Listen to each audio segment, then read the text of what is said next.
Session, please be seated. Good morning, Your Honor. May I proceed? Yes, please. Your Honor, before the court today, we have the matter of Commonwealth versus Lindsay Clancy. Ms. Clancy is present. She is represented by Attorney Kevin Reddington, and the Commonwealth is represented by Assistant District Attorney Jennifer Sprague and Assistant District Attorney Shannon Buckingham. All right, well, good morning, everyone. Good morning, counsel. Good morning, Ms. Clancy. All right, before we bring the jury in, could I see everybody just for a few seconds?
All rise, please.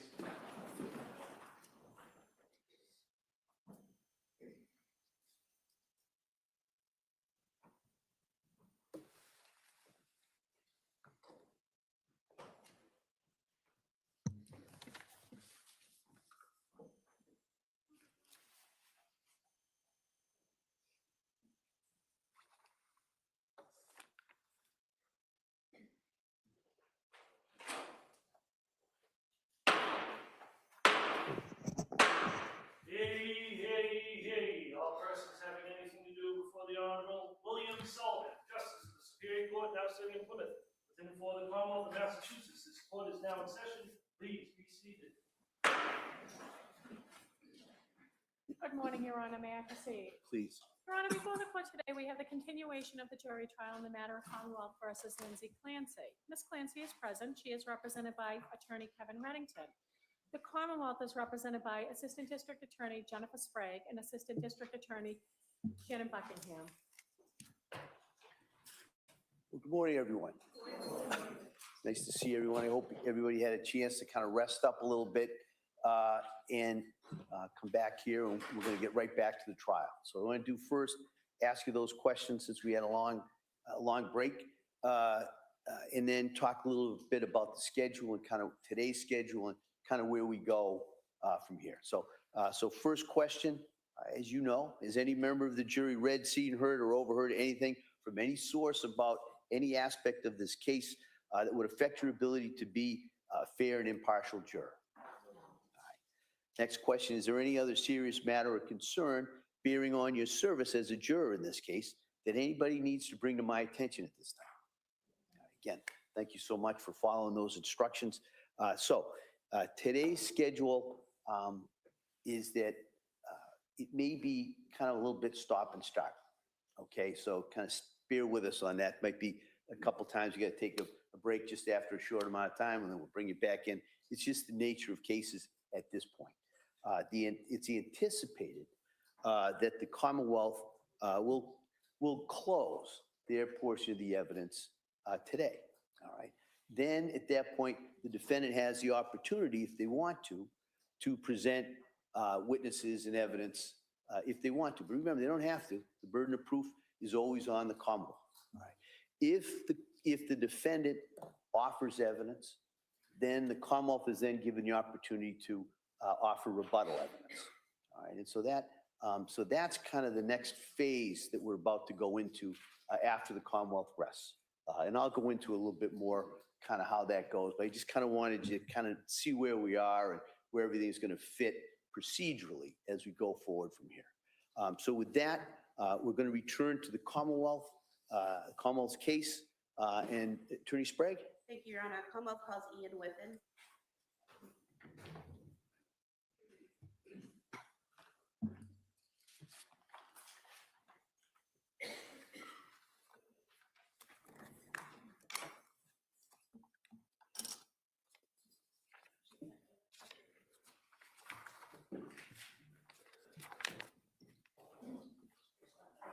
Good morning. Ms. Collins, for the testimony made, and she shall take the court and the jury.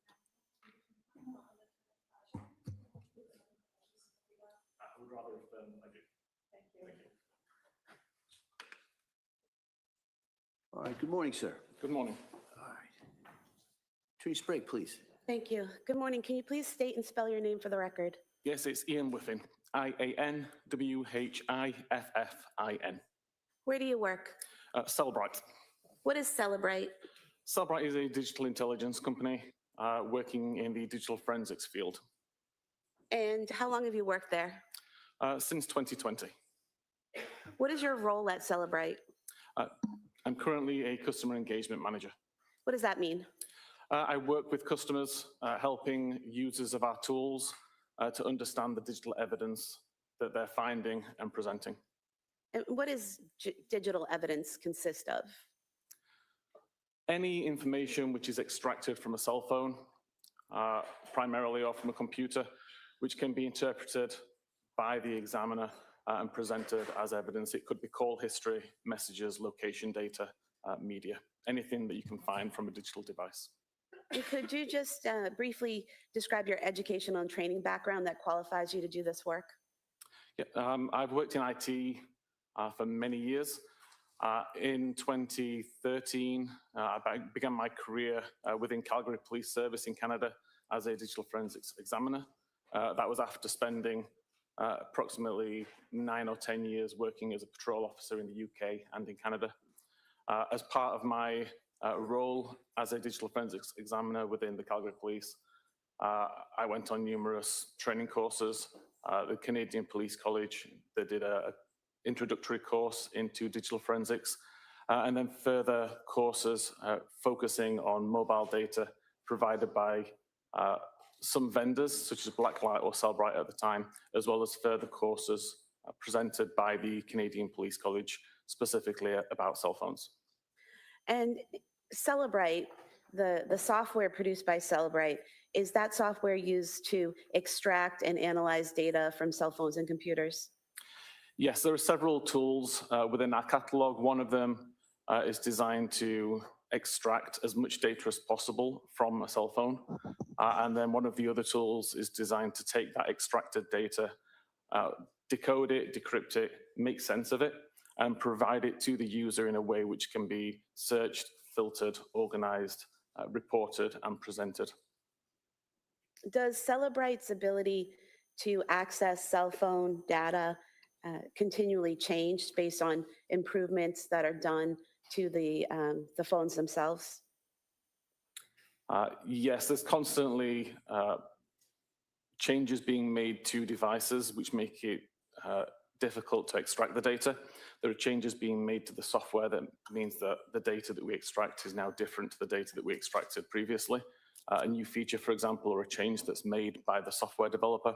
So we're constantly changing our software to be able to extract that data and to decode more data. Were you asked to locate Apple Health data and other information that could be relevant to the investigation of an incident that occurred at 47 Summer Street in Duxbury on January 24th, 2023? I was, yes. And what is Apple Health data? Apple Health is a component of the iOS operating system, which logs sensor data from multiple locations. So there's sensors built within an iPhone that monitor steps taken, flights climbed, for example, as well as third-party devices, Apple Watches, Fitbits, any other device like that. All the information is brought into the Apple Health application, aggregated, and made available for the user to see. Roughly how many phone extractions have you done? Since around 2013, well over 1,000 phones. And how many times have you done analysis on phone extractions? The analysis is part and parcel. So of those 1,000 phones or so which I've extracted, I've done analysis on all of those phones as well. And then you've also done analysis on extractions, like in this case where someone else did the extraction and provided the information to you and you did the analysis? Correct, yeah. Whenever I'm helping customers or users of our tools, they may provide me with the extracted data.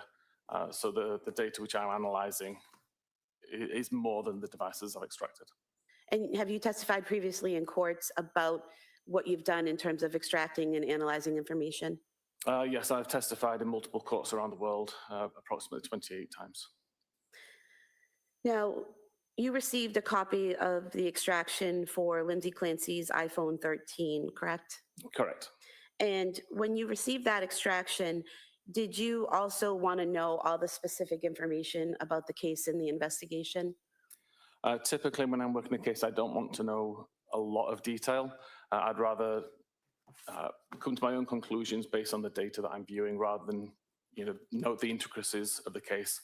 All I require is an outline, the date that something happened, the time, who was involved, basic information. And in terms of the extraction that was done on Lindsay Clancy's iPhone, that extraction, what type of extraction was it? That's what's called a full file system extraction. It's essentially all of the data which is being extracted from the device that is still live. And did you use specific tools to conduct your analysis? Yes, there's the Cellbrite physical analyzer tool created by Cellbrite, and also my own tooling applications I've been working on for several years.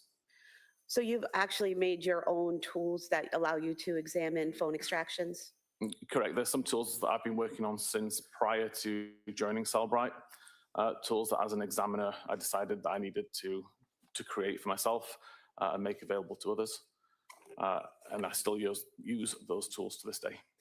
And these tools that you used, are those the tools that allow you to examine and categorize the information, the data that you find in the extraction? Yes, the primary point of the tool is to go into the data, decode it, provide it in a way which is easy to filter and search, but also additional tools there that allow you to dig into the data and look at the raw information, the databases, the files, all of the raw information, which is what our tools initially decode. And did you focus in on a particular time frame when looking at the data on the defendant's iPhone? Primarily, I knew that the date of the incident was 24th of January 2023, so that was the main focus of my analysis. But some of the data I was aware could be from further afield than that, so I took a look of, I think it was around 3 weeks before that, so early January to late January. Were you able to look at the health data on January 24th, 2023 that was in the defendant's phone extraction? I was, yes. And what is health data? And how does it show up on a phone? The user of the phone would be able to access the health data via the health application, where the information is broken down to explain how many steps have been taken over a particular period of time, the approximate distance that was traveled, the number of stair flights that were climbed. That data is stored on the device itself in a database. So as a forensic examiner, I can take a look at that database in its raw form, understand exactly where that information is coming from, and present it to the user of our forensic tools in a slightly more forensic-friendly method than the user of the application on the phone would see. Showing you on the screen here, page 4 of your report. Looking here, we have a section here, heart rate data, is that correct? Correct. And you're able to see here, what can you tell about the heart rate data from the extraction? So heart rate data comes from wearing an Apple Watch or a similar device, not from the phone itself. In the case of this phone, there was an Apple Watch paired to the device, and all of the heart rate data, which is recorded periodically throughout the day, is stored within the health database. And what was the name associated with the Apple Watch? So as it says in the third paragraph down, the Apple Watch itself was called Lindsay's Apple Watch. And here in the report, you're able to show the recorded heart rates throughout the day. How is the heart rate recorded and sent to the phone? There are sensors on the Apple Watch itself on the rear, which periodically check the heart rate at any given time, and that information is sent to the phone via Bluetooth.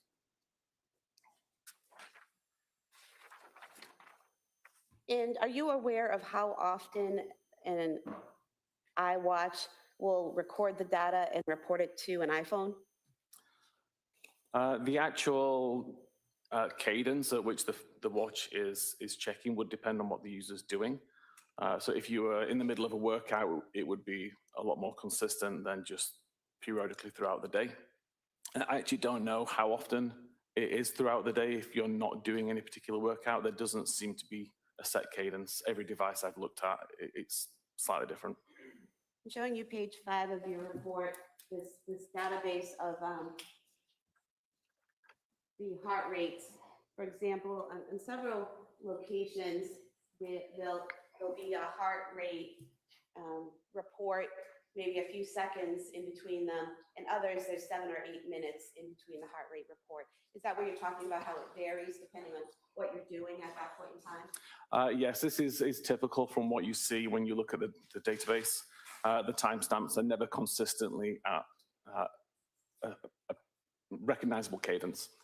And the highlights in green, what do those represent? So I actually tried to just highlight some of the high points for the day. I realized a few days ago while reviewing this, there was records there that show a high of 123 and 122, which I had not highlighted. And that's right there, below, Correct. around 1146. Yes. And what was the last time a heart rate was reported from the watch to the defendant's phone? So the last heart rate recorded was at 17:23:52, so 23 minutes past 5 in the afternoon, with a heart rate of 57 beats per minute. What was the average heart rate for the day for the defendant's phone?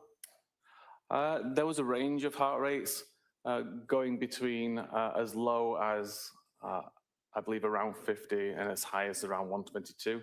On average, it was around high 80s, early 90s. And so at 5:23 p.m., the last recording of her heart rate was 57? Correct.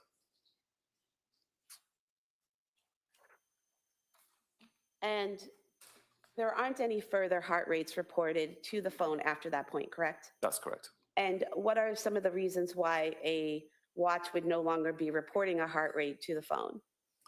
If the watch was taken off, if the watch was turned off, If the battery died? the battery was dead, yes.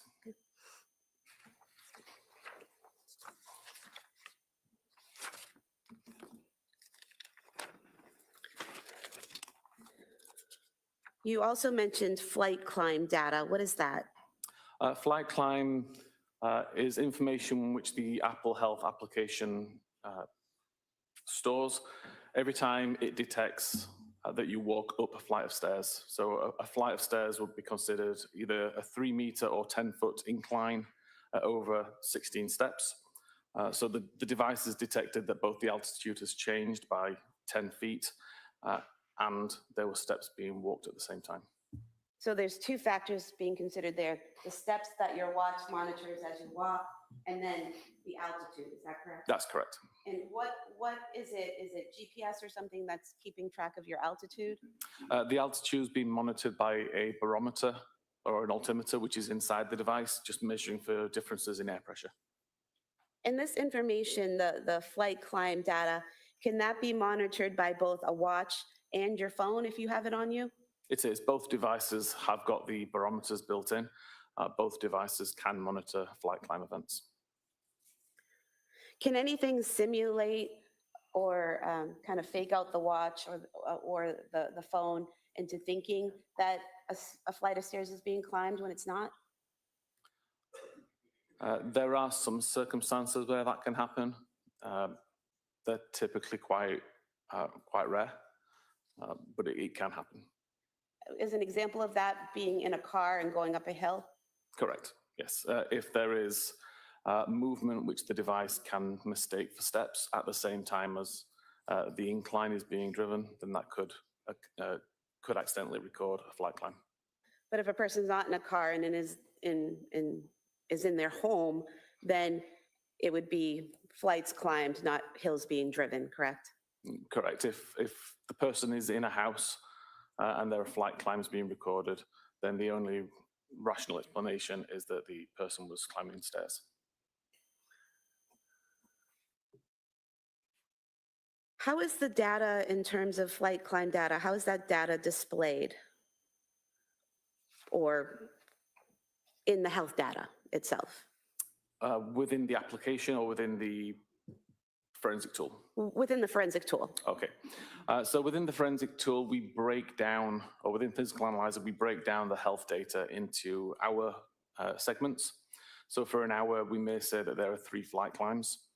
And then it's up to the user to dig in a little further. They can select that 1 hour and then see how that activity breaks down over the hour. So you would see that there were 2 flight climbs that occurred at 10 minutes after the hour, and then another flight climb occurred later on.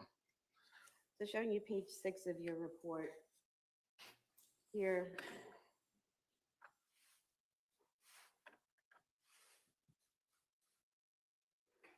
The top box here, is that showing the general hour data where 3 flights have been climbed? Correct. So in this case, the user is looking at a time period between 10 a.m. and 11 a.m. And the health data that's been pulled from the database has been aggregated. And it tells you that there's 98 samples being considered. The maximum heart rate during that hour-long period was 108. The distance traveled was approximately 759 meters. And there were 5 flights climbed within that hour. And then below that, you break that down a little further, correct? Correct. So this is further down the screen in the interface, where we can see actual time of 10:17:27, where there's 2 flights climbed. And again, another record at 10:17:28, where there are 2 flights climbed, and then a further flight climb at 10:49. And then going down to the bottom here, this table, what are we seeing here in this table? So you may have realized in the slide above where there was 2 flight climbs at 17 seconds past and 2 flight climbs at 18 seconds past. That's an unrealistic measurement. It's because one of those measurements comes from the phone and one comes from the watch. This table breaks it down to say which of these records came from the watch and which came from the phone, because there are some which overlap. So what you're saying is the prior table, it showed the 4 flights of stairs being climbed at the same time within seconds, which isn't rational. But this breaks it down to show some of that data is coming from the watch and some of it's coming from the phone, correct? Correct. So if we look at records at 4 and 5 here, for example, we can see a start time of 10:17:27 and an end time of 10:27:06, where the watch recorded 2 flight climbs. And then 1 second later, a start time, and 2 seconds later for the end time, we see the watch also detected 2 flight climbs. This is just the same 2 flight climb events that happened, but both devices recorded those flight climbs with slightly different timestamps. And that will happen if I'm wearing my watch and I have my phone in my pocket and I go up the stairs? That's correct.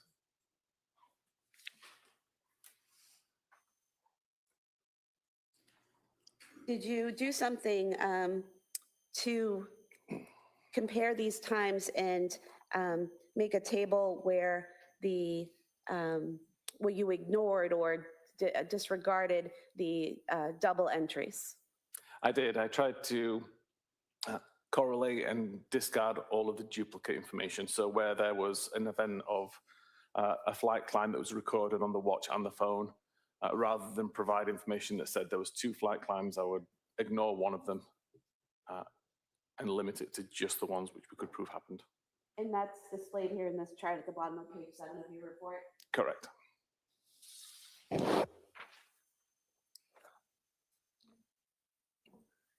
Going to page 8 of your report,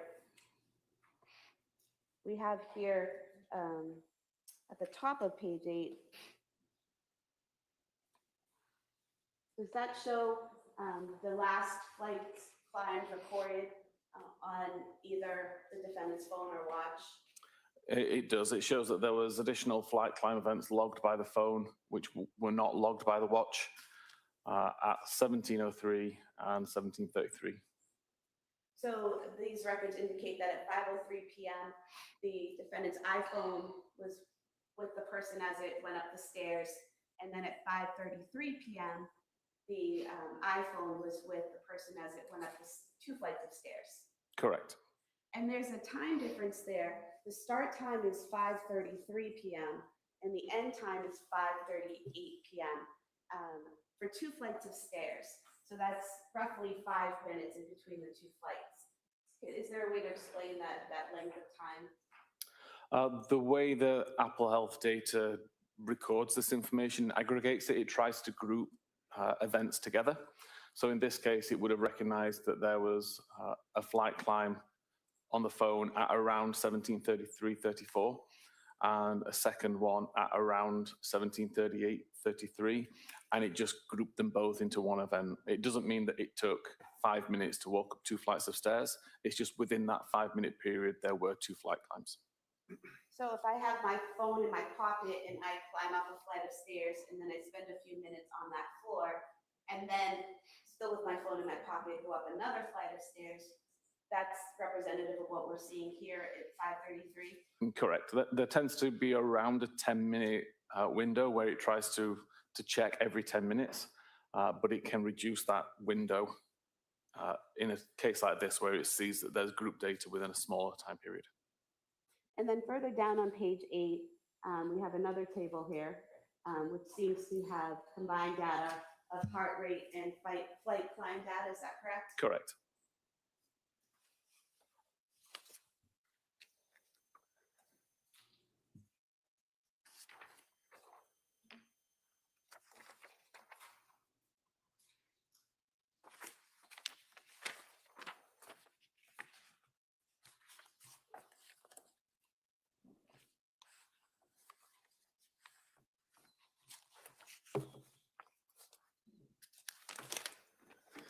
Did you also look at web usage on the extraction of the defendant's phone? I did, yes. And what did you do to look at the web usage on the phone, and what time frame did you look at? For web usage, I expanded the time of interest to early January to the 24th of January, and just took a look at any web history over that time. There was over 1,300 records recovered. I took a cursory look down that list and highlighted some which potentially were relevant to the case, and then provided the 1,300 actual records as a appendix report. And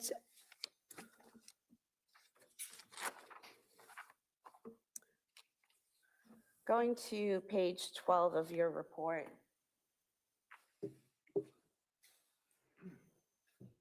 Looks like you started here on January 10th, 2023, is that correct? That's correct. And basically here you list various searches that occurred on each day between January 10th and January 24th from the extraction, is that correct? That's correct. Broken down by day with the time of the search, the website that was visited, the title of the web page, and then the identifier in the database.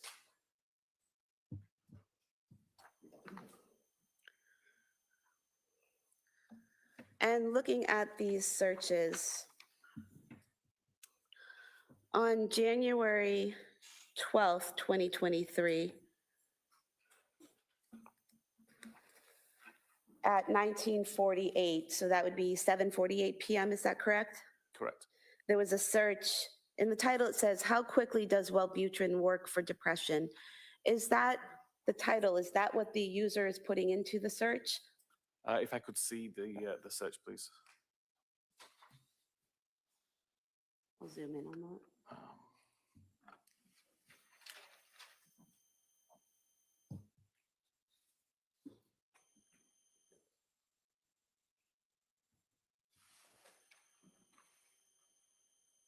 Yeah, so the top entry here we can see starts with https://google.com/search ?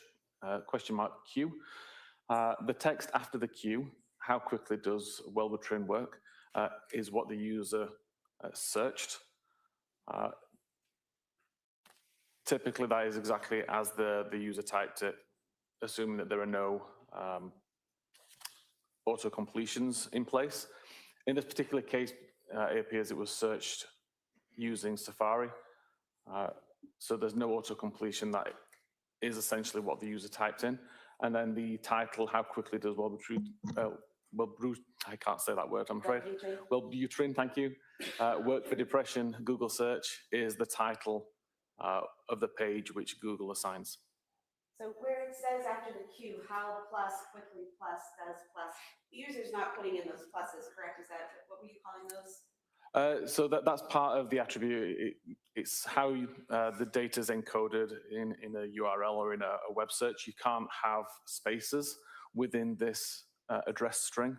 So they replace the spaces with the plus symbol. So I type in how quickly does, and the computer adds the pluses in space marks? Yes, it's URL encoding to make it safe for the browser. And then at 7:49, there's a search for Lamictal for depression. Yes, and depression spelled with a B at the end instead of an N, which demonstrates that this is what the user typed in rather than a page that was being visited. And then a few minutes later at 7:55 p.m., the user typed in Elavil for depression, correct? Correct.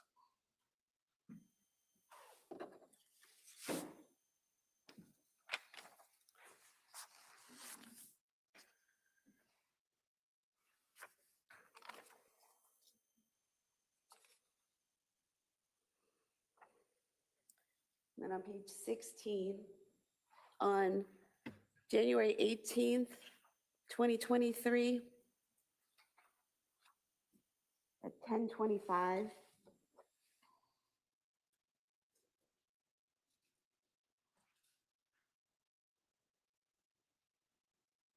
we have a search there, ketamine for suicidal ideation, is that correct? Correct. And again, that's the user typing that in. Yeah, again, those words were typed in by the user.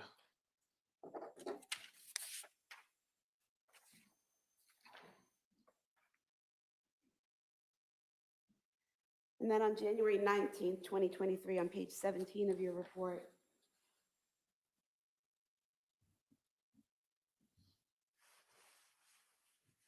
we have symptoms of postpartum psychosis searched on January 19th. Correct.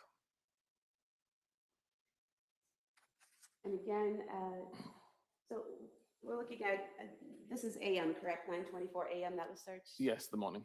And then 9:30 AM, there's another search for psychosis symptoms? Yes.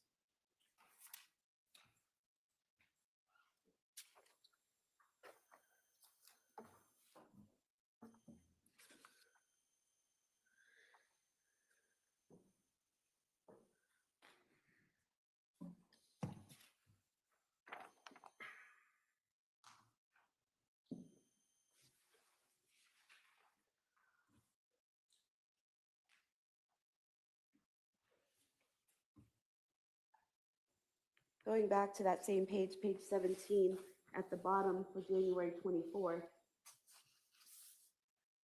we have here searches for kids Miralax at 4:02 p.m. and takeout 3V at 4:13 p.m. Is that correct? That's correct. And then CVS Pharmacy at 4:47 p.m. Correct? Correct.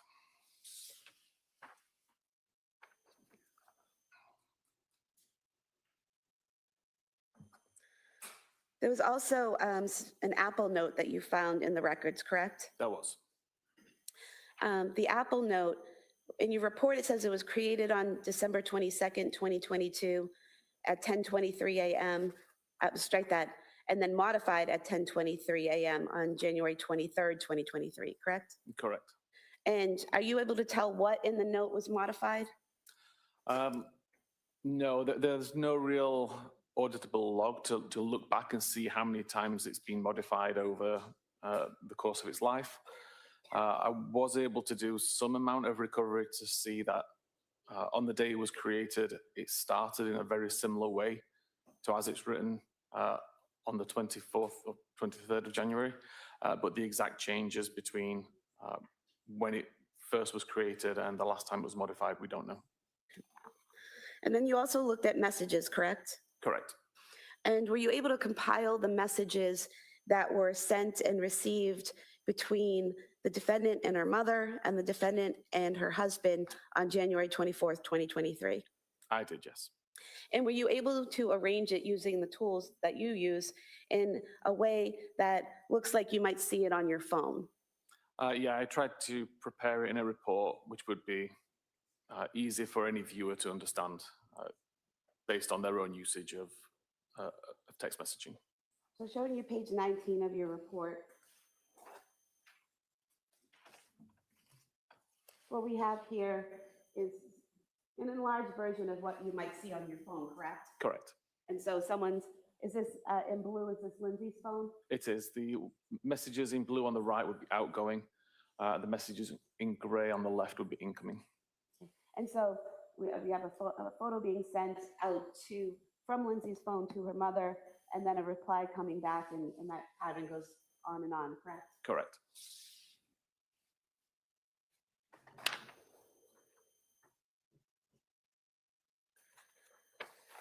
And then looking at page 22, you were able to do the same in terms of her contact with Patrick Clancy that day, correct? I did, yes. And so in gray, we have Patrick Clancy sending a message to Lindsay Clancy, and in blue is the response, correct? Correct.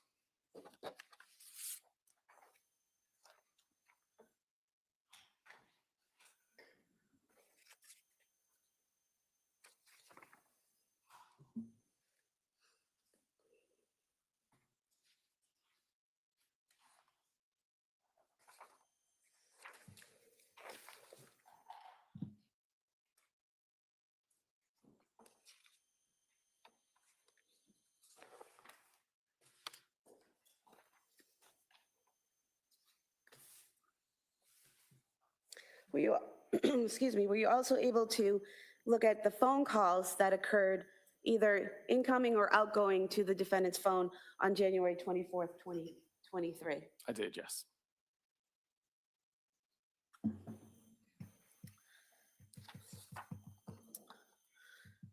And looking at page 27 and 28 of your report, first on page 27, just looking closely at the phone. Here in the report, it says 2024. Is that a typo? Is that supposed to be 2023? That's meant to be 2023, yes, I apologize. Okay. And so what we see here, can you just tell us what these columns are? Yeah, the start time of the call, typically when it is answered by the recipient, the end time when the call's ended. The metadata is information including who the call was to or from, how long the call lasted, and then the reason that the call disconnected, and then a record ID. So if you had the database, you could go in and find this record based on the ID number. And looking at page 28, this is the continuation of that table regarding the phone calls, is that correct? Correct. And so what we're seeing here is at 17:33, which would be 5:33 p.m., there's an incoming call from Patrick to Lindsay's phone, is that correct? Correct. And it says duration 8 seconds, is that, I'm sorry, 0 seconds. Does that mean it was not answered? In this case, it was an unanswered call. And then at 5:34 p.m., roughly a minute later, there's an outgoing call from Lindsay's phone to Patrick's, correct? Correct. And that call was approximately 14 seconds? Correct. And then at 6:09 p.m., another incoming call from Patrick to Lindsay that went unanswered? That's correct.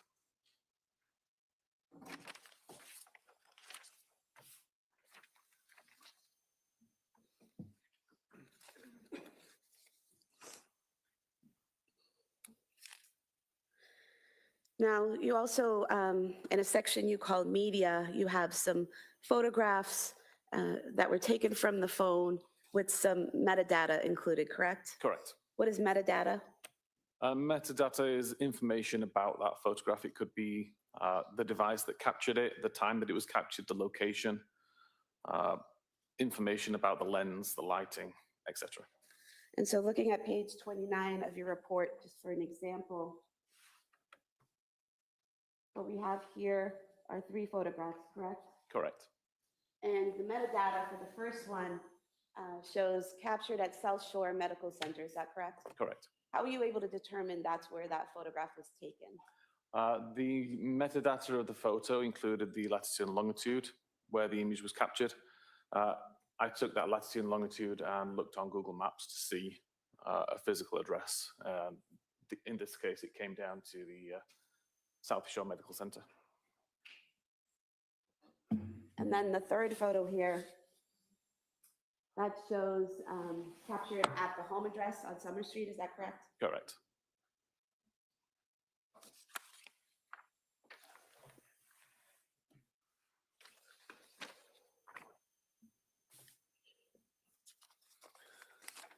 And then you looked at device usage. What is device usage? Device usage would relate to how the user is operating the device. So when they have it unlocked, locked, what applications being used at any particular time. Essentially anything which is not a message or a phone call or results in additional data like that. I'm looking at page 32 of your report. In that device usage log, it shows that the last time the device usage was logged was at 5:13 p.m., correct? So this table relates just to the locking and the unlocking of the device. So the last time the device was unlocked was at 17:13:16. The device was locked again around 2 minutes later at 17:15:12, and the device was not unlocked again.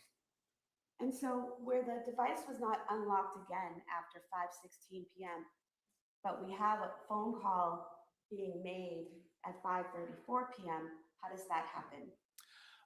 There is a setting within iPhones that allow you to use a locked device to call back numbers for missed calls. So in this case, Lindsay had the missed phone call that would have shown on screen as a notification as a missed call. And without unlocking the device, you're able to call that person back. So you just press on the icon that shows up, you have a missed call, you press on that, and you can call the person back without unlocking the phone? Correct. And then what is application focus? Application focus is literally the application which is visible on screen at any given time. And at 4:13 p.m., 16:13, on January 24th, you've highlighted it in green here. What are we seeing there? At 16:13:23 until 16:14:50, the Apple Maps application was being used, visible on screen.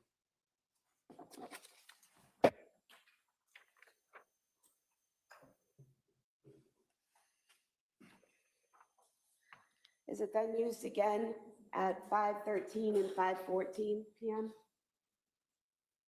Or is that a different application? So at 5:13 until 5:14, it was mobile Safari. So the mobile version of Safari, the internet browser, was on screen. And at 17:14:47 until 17:15:08, it was the mobile SMS or messaging application, which was on screen. So do you just look at the part that's in parentheses to see what application was open or being used at the time? Correct. What application was on screen at the time? So for example, where it says 17:34, which would be 5:34 p.m., and in parentheses is in-call service, does that represent a phone call? It does. That's the screen that indicates you're in a phone call. And staying with the same page, page 34, you've made some notes here. Let's go out a little bit. Regarding Apple Maps, Safari, and messaging. So can you just explain what you pulled from the data for Apple Maps? Yeah, Apple Maps was used to plan a route from the user's current location, the home address, to a restaurant called 3V.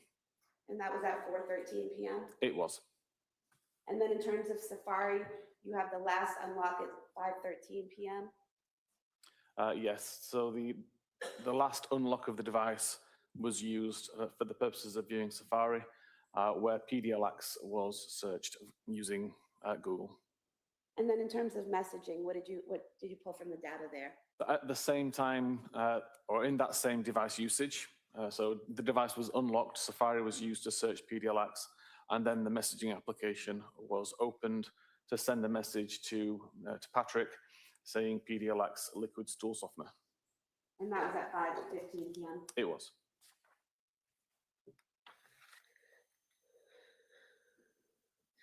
And then did you create a timeline combining all the data that we've talked about into one timeline? I did, yes.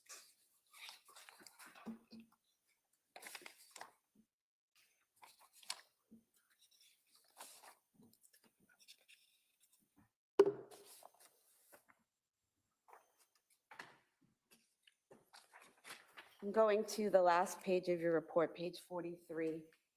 Is this the last page of the timeline? It is, yes.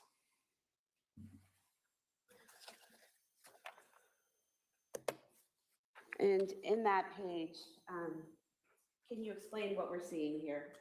Yes, so the very first column is the timestamp.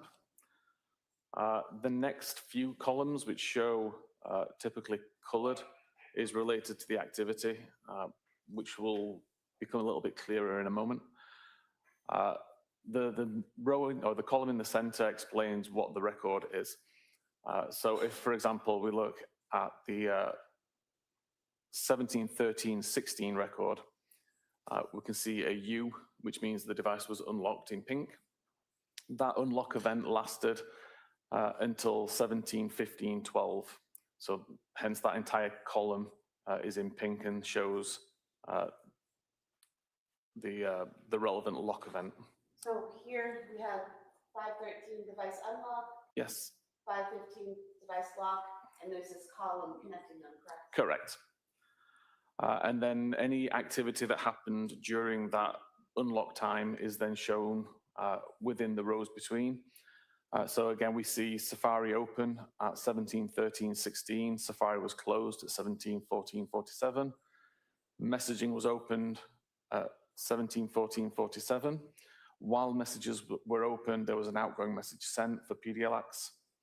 Then messaging was closed.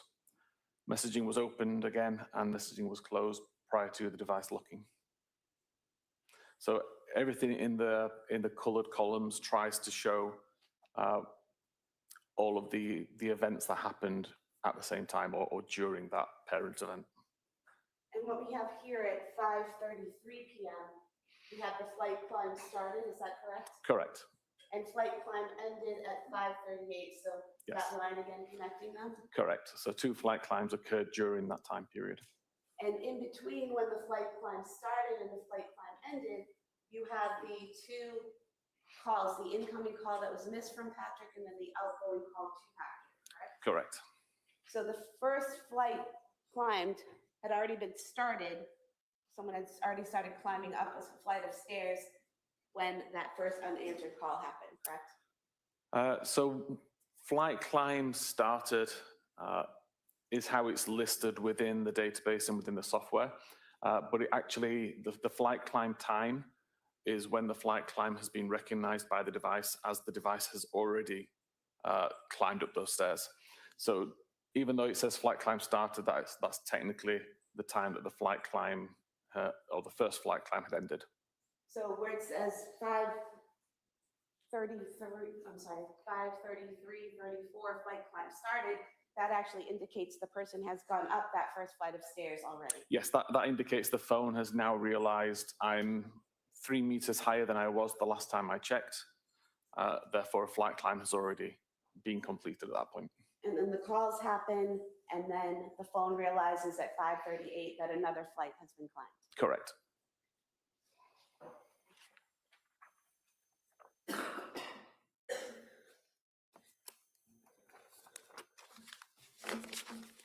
I would move to submit the report as the next exhibit. No objection. All right, then. What do you need?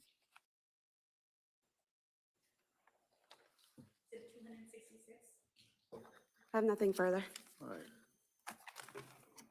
All right, so members of the jury, remember I said it might be a little stop and start here today. This is one of those stops. All right, so we're going to take a short break and then we'll come right back and return for the cross-examination of this witness. Okay? All rise, please, for your attention.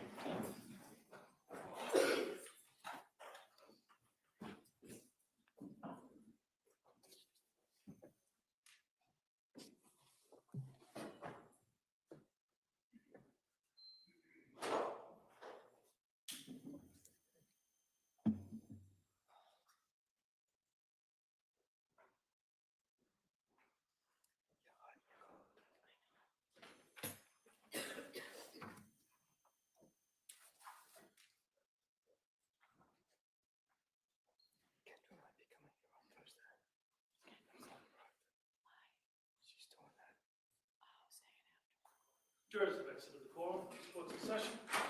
All right, so the court will be in a short recess at this time. Thanks. Court, all rise.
court is back in session. You may be seated. Yeah. Counsel, we ready for the jury? Yes. All right.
All rise, please, jurors entering.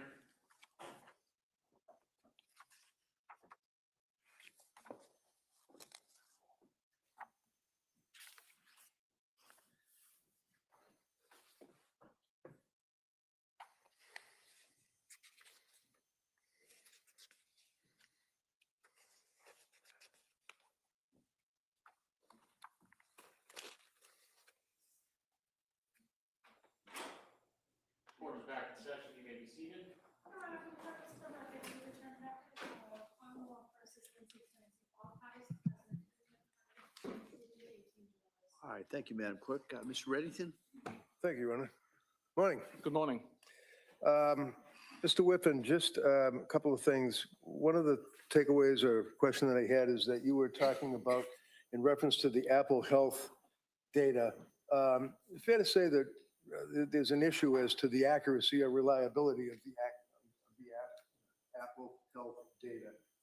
You've actually done research on that. I've done research on it, yes. Okay, and one of the things that you did is back about a year ago, June 28th of 2025, you did a blog article on Apple Health accuracy and reliability, and it talked about using a pitch, which I think is, you guys refer to like a football field. It was a rugby field, but yes. And then you had somebody put the watch in their right pocket, somebody with the left pocket, and then someone else held it in their hand, you measured it, and things of that nature, right? Correct, it was 3 phones. Some of the things were off a little bit, but basically you put that in your report and you were able to draw your conclusion as to the accuracy and reliability, as you say, of the Apple Health data, right? Correct. Now, if someone is wearing an Apple Watch, is that what records heart rate? It's the heart rate is on the watch, yes. It is on the watch, Yes. okay. And the steps that the person takes, things of that nature, the movement, is that on the phone or would that be on the watch? That's on both the watch and the phone. Okay. Now, if you have an Apple Watch and you test it or you examine it, would you be able to determine what information was actually recorded by the watch while the person was wearing it? Yes, the information that's recorded within the Apple Health database does specify whether the information comes from the watch, the phone, or from a different device. Okay. And in this case, if I understand correctly, the Apple Watch stopped recording data at, is it 5:23? It was around that time. Okay. You know what? I'm going to give you your report. Feel free to just refresh your memory or look at it or whatever helps you out. Thank you. Yep, no problem. I just want to get the times down. I think you indicated that the watch stopped recording information at 5:23 p.m. Yes, the last heart rate was 5:23:52. 52, okay. 5:23 and 52 seconds. And then I believe the phone and watch stopped recording at 5:38, was it? The last usage of the, let me double check this. I believe the last usage of the phone to record flight climb data was at 5:38, yes. All right, and after 5:38, it's pretty much blackout. There's no further information or recording, right? Yes, not until like the phone was seized by police, I believe. By the But police. there's other activity, but appeared to be after the incident. So the further activity would have been the following morning on the 25th of January, say around 5:30, 6 o'clock in the morning? I ended my analysis on the 24th. Okay. Well, so 5:23 PM, the watch stops recording information. 5:38 PM, both the watch and the phone stopped recording any information until the police picked up the phone apparently the following day, right? Again, there would have been activity later on, but it wasn't usage, it wasn't health data. It would have been things like incoming calls, if Okay, there so were any. when you went through the stair climbing and talked about the steps that were taken, the distance that was taken, that stopped at 5:38 PM, right? Correct. Now, you don't know, when I say you, I mean, there's a witness, but also the police, whoever was wearing the watch, for example, if Lindsay's wearing the watch or carrying the phone after 5:38, you don't know what was happening at 5:39. Correct. You don't know what was happening at 5:40, 5:45, right? Correct. Right up till 5:58, 6 o'clock PM, right? Purely the data on the device. So it could have been, the phone could have been put down, the watch could have been put down, battery died, whatever those issues could be, and the person would still be going down the stairs, going up the stairs, going in the backyard, doing push-ups, whatever. You Correct. just don't know, right? Yes. One of the things, you're familiar with the concept of location data, right? Correct. And location data, one of the things you looked at or you're aware of would be from Lindsay's phone on August 23rd of 2022. Is that correct? Apologies, August 23rd, 2022. Yeah. I didn't go back Okay. anywhere near that date. You have tested and written blogs, though, on location information, right? Correct. You actually testified in the case of Commonwealth versus Victor Arrington in Suffolk Superior Court in Boston in support of the accuracy of this particular artifact or information, right? Correct. So you're a true believer that the phone does in fact record accurately significant locations on the iPhone, right? It certainly can, yes. All right. And are you aware, or if I was to approach you in your expertise,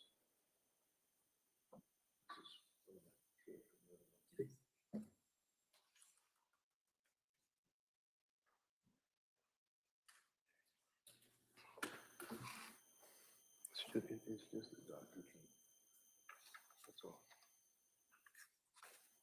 You were talking earlier about latitude, longitude, things of that nature, right? Yes. Okay. So just to, you're familiar with, for example, significant location visits on Lindsay's phone, August 23rd, 2022 at 9:34. Do you know what that says or what that means? The created time Yeah. of 9:34 would be when the device decided that the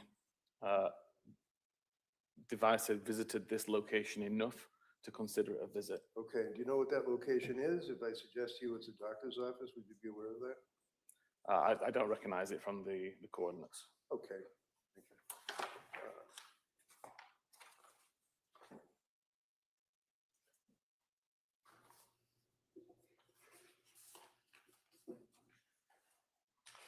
This here you're familiar with too as well, right? The geo data with the latitude and the longitude? Yes.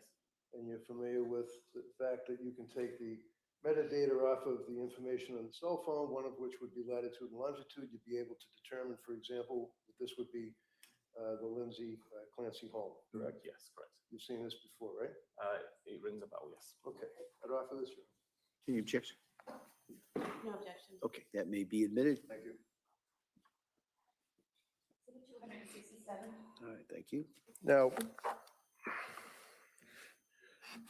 you have your report in front of you, right? Yes. And that's captioned "Digital Forensic Report," and it's in evidence, so the jurors are going to be able to review it in its entirety, right? Yes. If I could direct your attention to page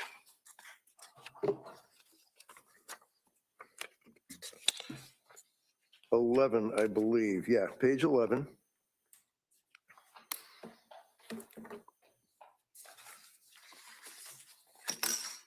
Okay. Yes. And just so the jurors are able to acclimate themselves to it, that would be this item here that you went through with the district attorney, right? As far as the searches, Google searches, I have a different page 11. different page? That looks like this page 12. Oh, okay. Well, let me approach you with what is your digital forensic report, report number 1? Yes. Yeah, okay. Is this the same? So this is a revision. A revision? The revision submitted in February that just had a different record highlighted. Yeah, okay, so basically there's no big deal difference, right? Correct. Okay, so we can go by, you have the revised and I have the old. Can you look at January 10th on the Google search, for example? I can. You have it? Yes, sir. So looking at January 10th of 2023, just read along with me, and the jurors again would be able to look at this in the jury room. Prescription information at, it says 14:55. What does that mean? 12:14 in the morning? About 14 a.m., yes. All right. And then 19:11, which would be at 7:11 in the morning? 7:11 p.m. Oh, PM, okay. Trazodone and Benadryl goes on about an hour later. Trazodone headache, Google search goes on. Trazodone and ibuprofen goes on. Trazodone and Tylenol goes on to 20:32, which would be 8:32 p.m. Trazodone and Tylenol interactions, right? Correct. Fair to say that these are things that Lindsay Googled on her cell phone. That's what this document refers to, right? Somebody used this cell phone to Google it, yes. Oh, you don't know who was actually using it, but this is Exactly. Lindsay's cell phone. Yes. You're aware of that. Just if we jump ahead, looking at all of these various Google searches, follow with me on, let's say randomly, let's say page 13, 1948, which would be 17:48 p.m., I guess. You with me on that? Yes, 1948? Yeah. Yes, How quickly does Wellbutrin work for depression? That's what was Googled, right? correct. Followed by Lamictal for depression, Elavil for depression, how to tell if you're sleep deprived, ketamine for suicidal ideation, right? Correct. These are all searches that were done on Lindsay's cell phone on that particular date, chronologically would have been the 12th of January, right? Correct. Now, without boring everybody, it goes on and on and on with searches along those lines, suicidal ideation, drugs, trazodone, mixtures, things of that nature, right? It does. Page 17, if you have it, would be the Apple Note counsel asked you about. Yes. Okay. Now, if I suggest to you, sir, that this is the Apple Note, I believe a previous witness may have read this to the jury, so they will have this in the room to read. But basically, this is the note that says, I was the healthiest, happiest mom. I worked out every morning, meditated, took care of myself, and basically my life has turned to crap, right? Correct. So what was modified in this? If you know, because counsel asked you if there was modifications and things of that nature, and I'm just asking if you know, what was modified in it? Exactly at the moment, I don't have all of that in front of me. It's possible to see snippets going back over time. I do recall Okay. on the 22nd of December when this was created, it started with the same sentence. Yep. And there was a few essentially spell check or spelling differences Okay. as time went on. But as much as you can recover from the earlier versions of the note, it's a snippet. It's essentially 2 sentences, and the Basically rest the of it same is note. it's essentially the same note. Okay, thank you, sir. Going forward onto page 18, page 19, and 20, would you agree with me that, well, actually, in 21, They basically contain photographs that were sent from Lindsay's phone to, it looks like Patrick's phone. Would you agree with that?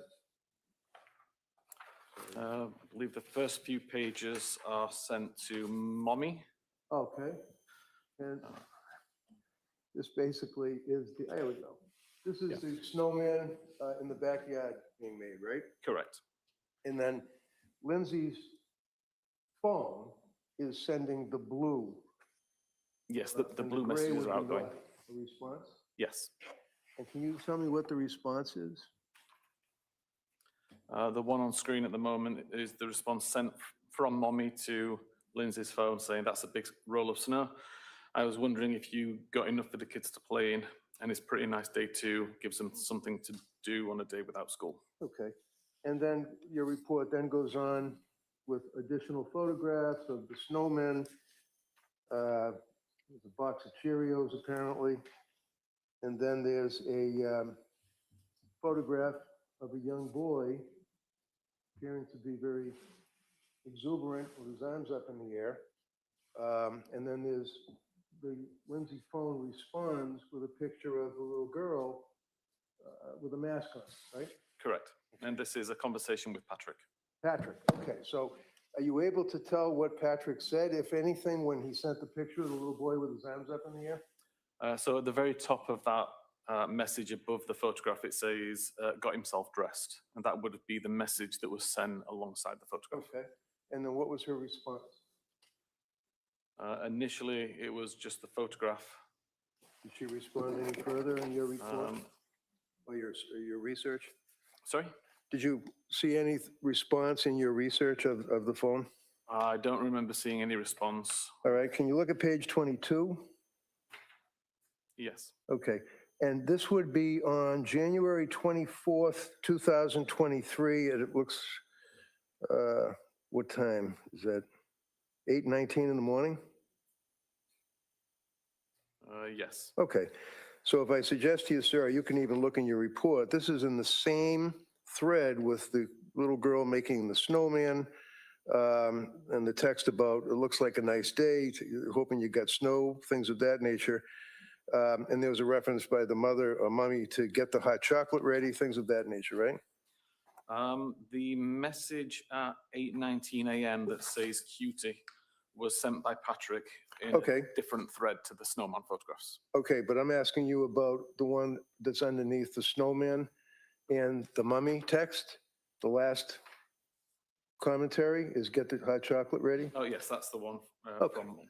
And that's from the mother, apparently, right? Correct. Or someone that is in the phone as mummy, right? And that Okay. was at 11:33 a.m. Now, if you look on page 22, we can get to what you were talking about. It looks like January 24th at 8:19 in the morning. Cell phone number 781-375-8564. And what does that say? Cutie. And that, so just tell us, so is that Patrick's phone?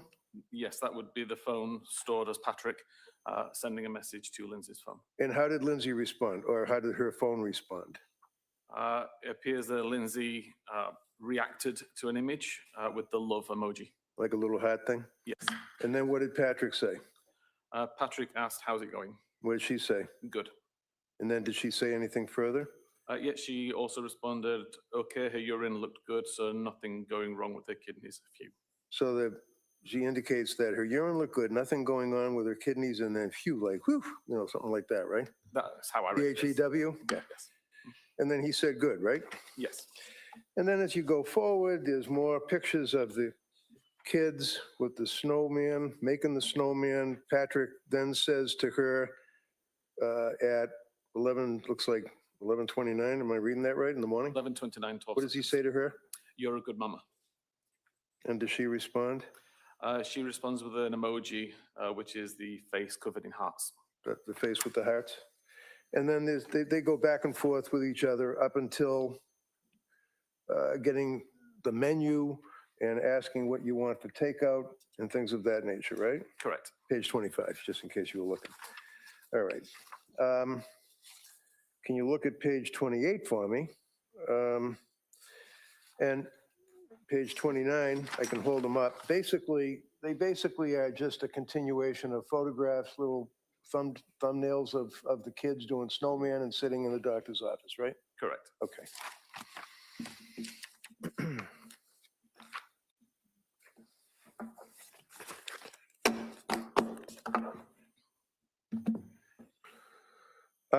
One of the things that you did is that you actually performed a comprehensive search. Is that a full focus extraction? Is that what you call it? Full file system extraction. Okay. And you did that for the phone belonging to Lindsay Clancy, right? Correct. That would be what you refer to as your appendix? The appendix 1 of the Lindsay Clancy phone is 1,300 and some web search visits. Okay. So I'm going to hand you what says report number 1, iPhone belonging to Lindsay Clancy, and ask if you can recognize that. Yes, this appears to be the just the web history from Lindsay's phone. Okay, so that's pretty much if anybody cares to look at it, that's the entire web history, right? Correct. All right, I'd offer this, Your Honor. Any objection? No objection. All right, that may be admitted. 268. Then, Mr. Whiffen, you also had report number 4, which would be the digital report for Patrick Clancy's I did. computer. I'd offer that, Your Honor. Any objection? No objection. All right, that may be admitted as well. 269. All right, And thank then you. finally, report number 5 says Surface Pro laptop belonging to Patrick Clancy. Yes. So this would be your search of his laptop as well, correct? Correct. I'd offer this. No objection. All right, that may be admitted. 270.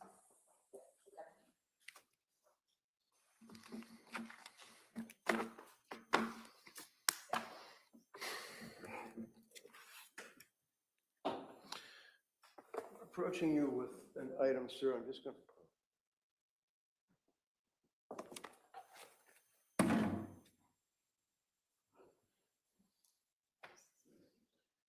Well, I'm just going to ask it. I'm not going to. No problem. This says extraction report, Apple iPhone. You recognize that?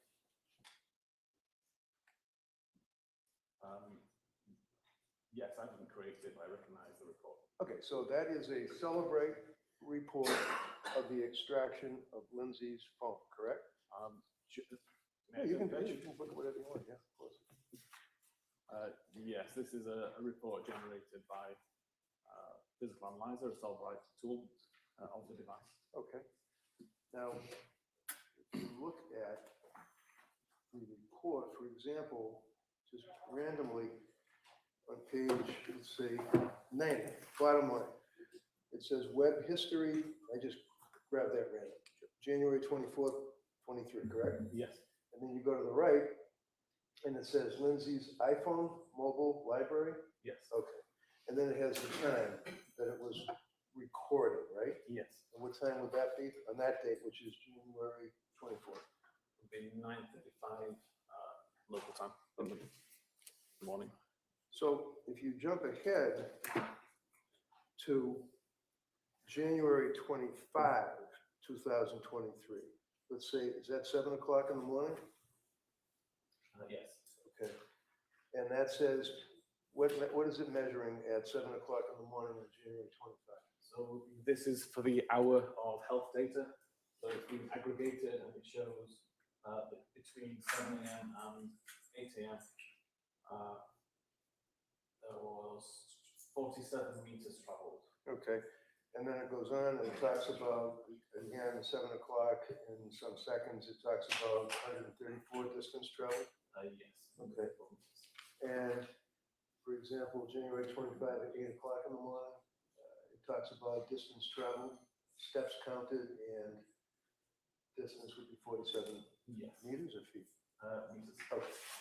So is that information that is coming off a cell phone, the Apple Watch, or what?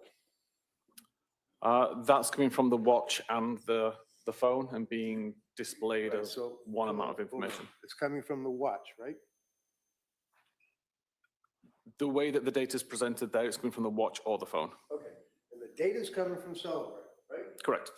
Celebrate is God's gift to cell phone searches, right? I like to think so. I mean, you work with them and you're also a guy that created all of this stuff, pretty much, right? I've created some other tools, yes. If I tell you, sir, that January 25 at 8 o'clock in the morning, Lindsay Clancy was in a coma, laying in a bed with tubes coming out of her body and certainly not wearing her Apple Watch. How did that happen? Based purely on the report there, I'd suggest the data came from the phone rather than the watch. As I just told you about the watch. Did you ever look at this watch? No, we can't actually pull data directly from the watch. We pull it from the phone. How do you look at a watch? We extract the data from the phone, which is synchronized to the from the watch to the phone. Okay, so I'm handing you, is that an Apple Watch? It appears to be, yes. Okay. And if I suggest to you that this was found a number of days later in Lindsay's bedroom in a drawer that the police never seized, have you ever seen this before? I've never seen this before, no. How long have you been working on this case for the government? I started looking at this case in November last year. Okay, thank you. That's all we have, Judge.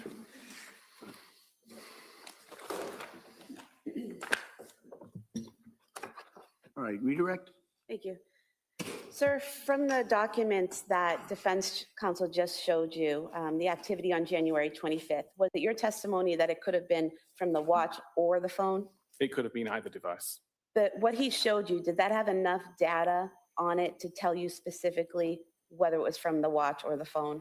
No, I'd need to take a look at the database itself and see where that information came from.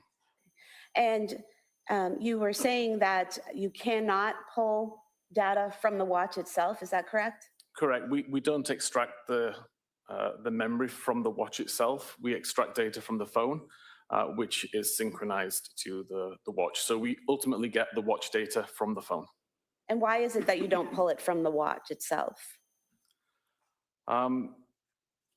Apple's proprietary connections, the encryption that they use on the device complicates extraction. And essentially, considering we get everything from the watch via the phone, it's just additional work required to pull data from the watch, which would just be a duplicate of what we already have. And you said that the watch syncs itself to the phone, relaying all data that it's collecting to the phone, correct? Correct. And Lindsay's watch was synced to Lindsay's phone, correct? It was. And if you were able to look at the data from the dates defense counsel mentioned from the extraction itself, you would be able to tell whether the January 25th data was coming from the watch or the phone, correct? I would, yes. But you can't from what he showed you, correct? From the printout, no. I'd need the actual data. And if on January 25th, the police have the phone, and they're bringing it to an evidence room, and then they're bringing it to storage room, is that going to show steps and distance traveled? Yeah, whenever the device is turned on, or whenever the phone is turned on, it will consistently record steps walked regardless of who's carrying it. It will consistently record flights climbed regardless of who's carrying it. And so if the watch is turned off in a drawer somewhere, the phone would be what's relaying, or not relaying, but the phone would be what's recording the distance traveled and the steps taken, not the watch, correct? That's the presumption, yeah. If the watch is turned off, it's not doing anything, any data would be from the phone. And earlier, defense counsel just put in some exhibits of your indexes for all the data that you looked at for the phone and the computers, correct? Correct. And those indexes, do they contain everything that was on the phone and everything that was on each computer that could be pulled from the phone or the computer? No, they were focused reports or focused searches. So for my reports, they were focused to essentially the internet history on those devices. The large Cellbrite report, again, I don't know who created that. I don't know what options were selected by that user, but there will be data on the device which is not covered in that report by virtue of that's how decoding works. And on the defense counsel asked you about the flights climbed and how the last reading was at 5:38 PM, correct? Correct. The last incoming phone call that you registered on your charts was the 6:09 PM phone call from Patrick to Lindsay that she did not answer, correct? Correct. From 5:38 PM to 6:09 PM, were there any other flights climbed showing from either the watch or the phone? Don't believe there was, no. And Your Honor, we'd move to submit the full extraction as the next exhibit. It's being copied now, so we just put a disc envelope in its place. Yeah, no objection. All right, that may be admitted. If I may, Your Honor, so you make reference to 5:38 for her question that there's no flights climbed, recorded, or anything up until 6 o'clock, right? You just answered that question. Correct. That's because the phone was either dead, off, we already went through that. She could have been walking all over the house, the yard, anywhere, right? Yeah, the phone did not detect anything. I don't know why the phone didn't detect anything, whether it was, So your answer is you Set don't know down. what, I don't mean to be rude. Your answer is you don't know why, right? exactly, I don't know why it wouldn't Okay. record. And you did not report at all on the steps and distances, did you? I didn't know. Okay, thank you. Anything on that, Como? No. All right, thank you, sir. You may step down. Thank you.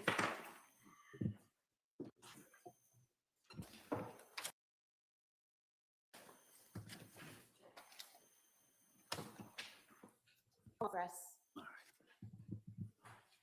Oh, I'm sorry, Your Honor. There are some exhibits. My mistake.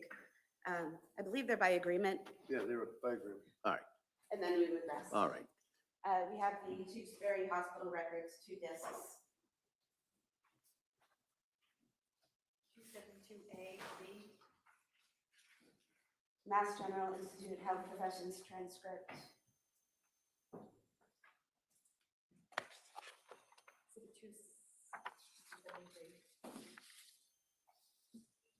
Quinnipiac transcript. What was that? Quinnipiac transcript. 74.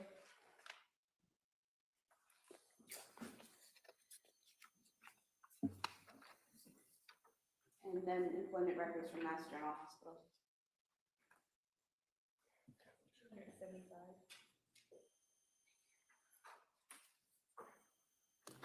We rest. All right, and with that, the Commonwealth rests? All right, all right, so, members of the jury, as you heard from Attorney Sprague, the Commonwealth has rested. All right, so at this point, I've got to address some matters with the attorneys. So I'm gonna, it's another one of those stops, we're gonna take a stop at this point, to have you go back to the jury room, we'll address a few things with the attorneys, and then we'll bring you right back in, okay? All rise, please, for your second.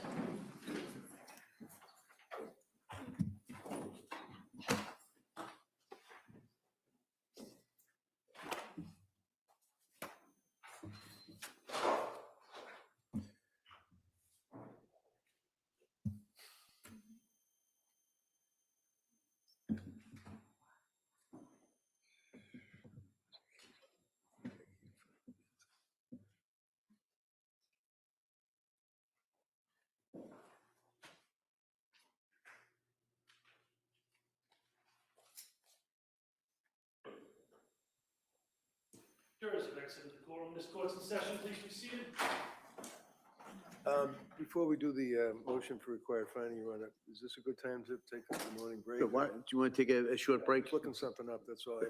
apologize. So the court will be in a short recess, and we'll come back without the jury. We'll address the motion, and then we'll kind of go from there. Thank you. Okay, thank you. Court, all rise.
All right.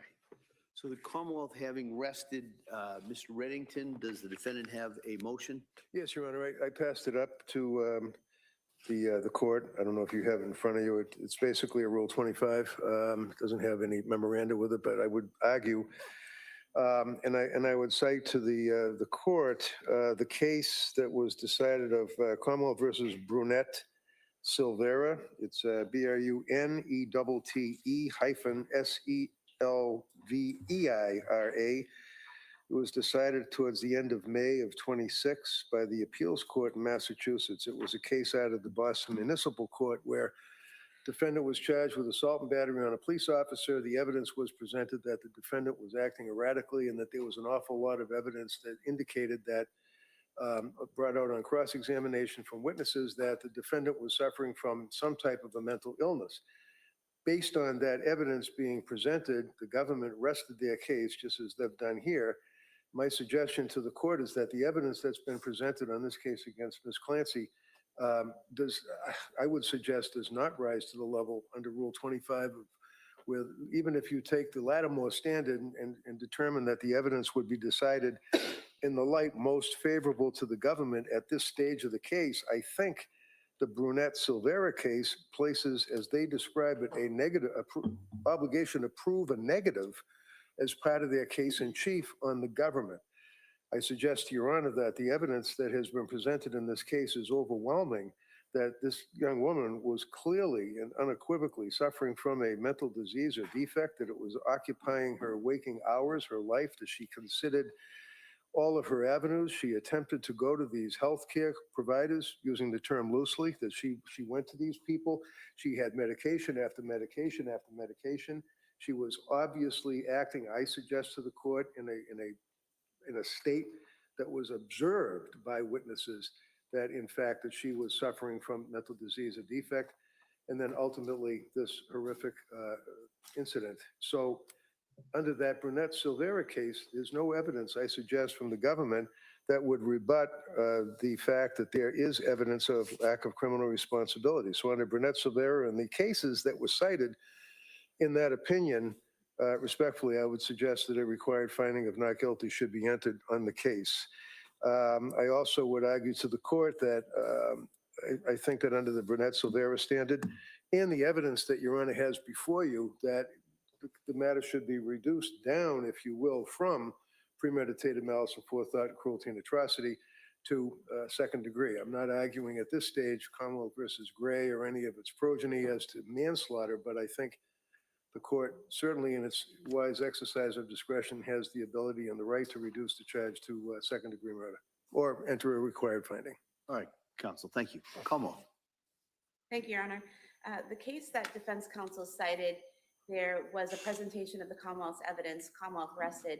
Defense called an expert who said that the defendant was not criminally responsible, and the Commonwealth relied on a cross-examination of that witness and did not call any further witnesses. So the motion was filed for a required finding at the close of all of the evidence, which is what's required under Commonwealth versus Lawson, which Brunette Silva cites and is still good law. An SJC case, 475 Mass 806 from 2016, in which the court says that a motion for a required finding of not guilty by reason of lack of criminal responsibility may only be brought at the close of all of the evidence, not at the close of the Commonwealth's case. In this case, as you're aware, defense plans on presenting experts who testify that the defendant was not criminally responsible, and then the Commonwealth will have a rebuttal case with their own experts. So I think the time and place for the motion would be at the close of all of the evidence and not now. All right. Well, I had an opportunity to take a look at Brunette Silvera. Based on that and based on the standard as described that I have to apply at this point, I'm going to deny the defendant's motion. I don't think I have to object, but I will. All right. As we say, duly noted. Yes, thank you, Judge. Your Honor, could I inquire? Emily Thorndike is here and has been here. I'm just wondering, is the government ready for us to do the voir dire to see if she can testify? Because she is self-employed, she has patients and has canceled them day after day. I'm just inquiring if we're ready to go on that. All right, so the question I think that we had put this over was in large part because of the records. from McLean's. Do we know if those are in? I've been inquiring with Madam Clerk if there's been any status from the clerk's office, and I've told they haven't received anything. We have a call over to McLean. They've acknowledged the receipt. They were waiting for a call back from somebody at the office. They thought that the records were produced on Friday, but clearly that wasn't the case. So we have a call. We're waiting for a return call. I've provided people in my office the Madam Clerk's email address to get it expedited as quick as possible. So we are working to try to resolve the issue, and the hospital has acknowledged they received the subpoena. We just don't have a response yet. And I would just also remind that we discussed this last week and talked about doing this tomorrow on Tuesday in order to get those records and have time for everybody to get them and review them so that a proper examination of the witness can be done in a voir dire. So All right. Well, let's do this. Let's do this before we start going at each other. We're gonna see if the records come in. All right? The records come in, then we got to determine how long it takes for people to review it and get ready. So if we can do that this afternoon, Okay. great. All right. If we can't, I'll hear from the parties as to why we can't. We may have to do it tomorrow. But if we can do that today, I do understand that witness has been here a number of days. But at this point, it's a question of the records coming in, which really is out of both parties' hands. So if the records are in, the parties can get ready, we'll do that voir dire. If not, we may have to do that tomorrow. Okay? All right. Understood. Ms. Reddington? Ready? Ready for the jury, Judge? Yeah.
All rise, please. Jury's entering.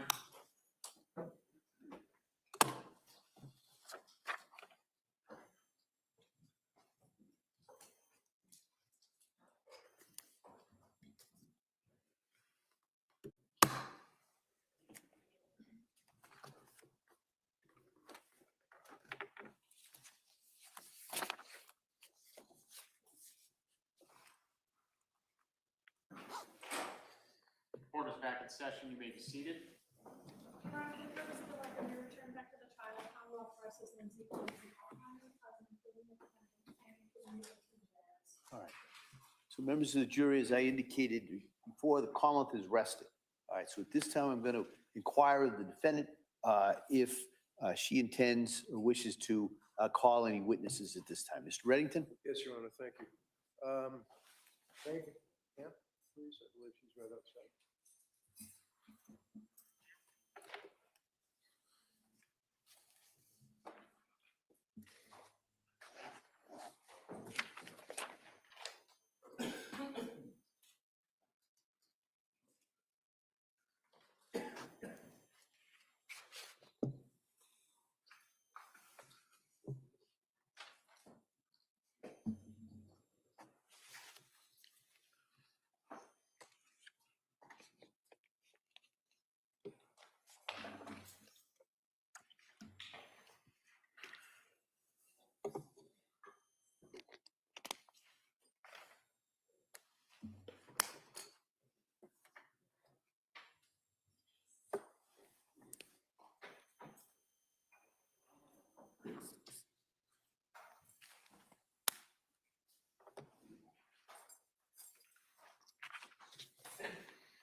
Please raise your right hand. Do you solemnly swear that the testimony and the evidence you shall give to the court and the jury in the matter now pending before the Commonwealth will be the Hey, good afternoon. I'm going to ask you if you can keep your voice up and speak into that microphone. Okay, thank you. I'm just going to say the same thing, so make sure that all the jurors way down here even can hear you, okay? Okay. Tell us your name This is Margaret Hamp, and what town do you live in? Stoneham. And what do you do for work? I'm a labor and delivery nurse Where? at Mass General. And how long have you been working as a labor and delivery nurse? I started on our labor and delivery unit in 2012. Okay, so about what, 24 years? No. I started for the obstetrics department in 2006. Okay, so 20 years you've been working for Mass General between obstetrics and labor and delivery, right? Correct. Do you know Lindsay? I do. How do you know her? I was working on the labor floor when Lindsay first started with us. So this would be the labor and delivery floor, and she started as a nurse, correct? Correct. You had already been working there, Correct. and she was about, what, 24 years old? Roughly. And came in as a young woman as a nurse, correct? Correct.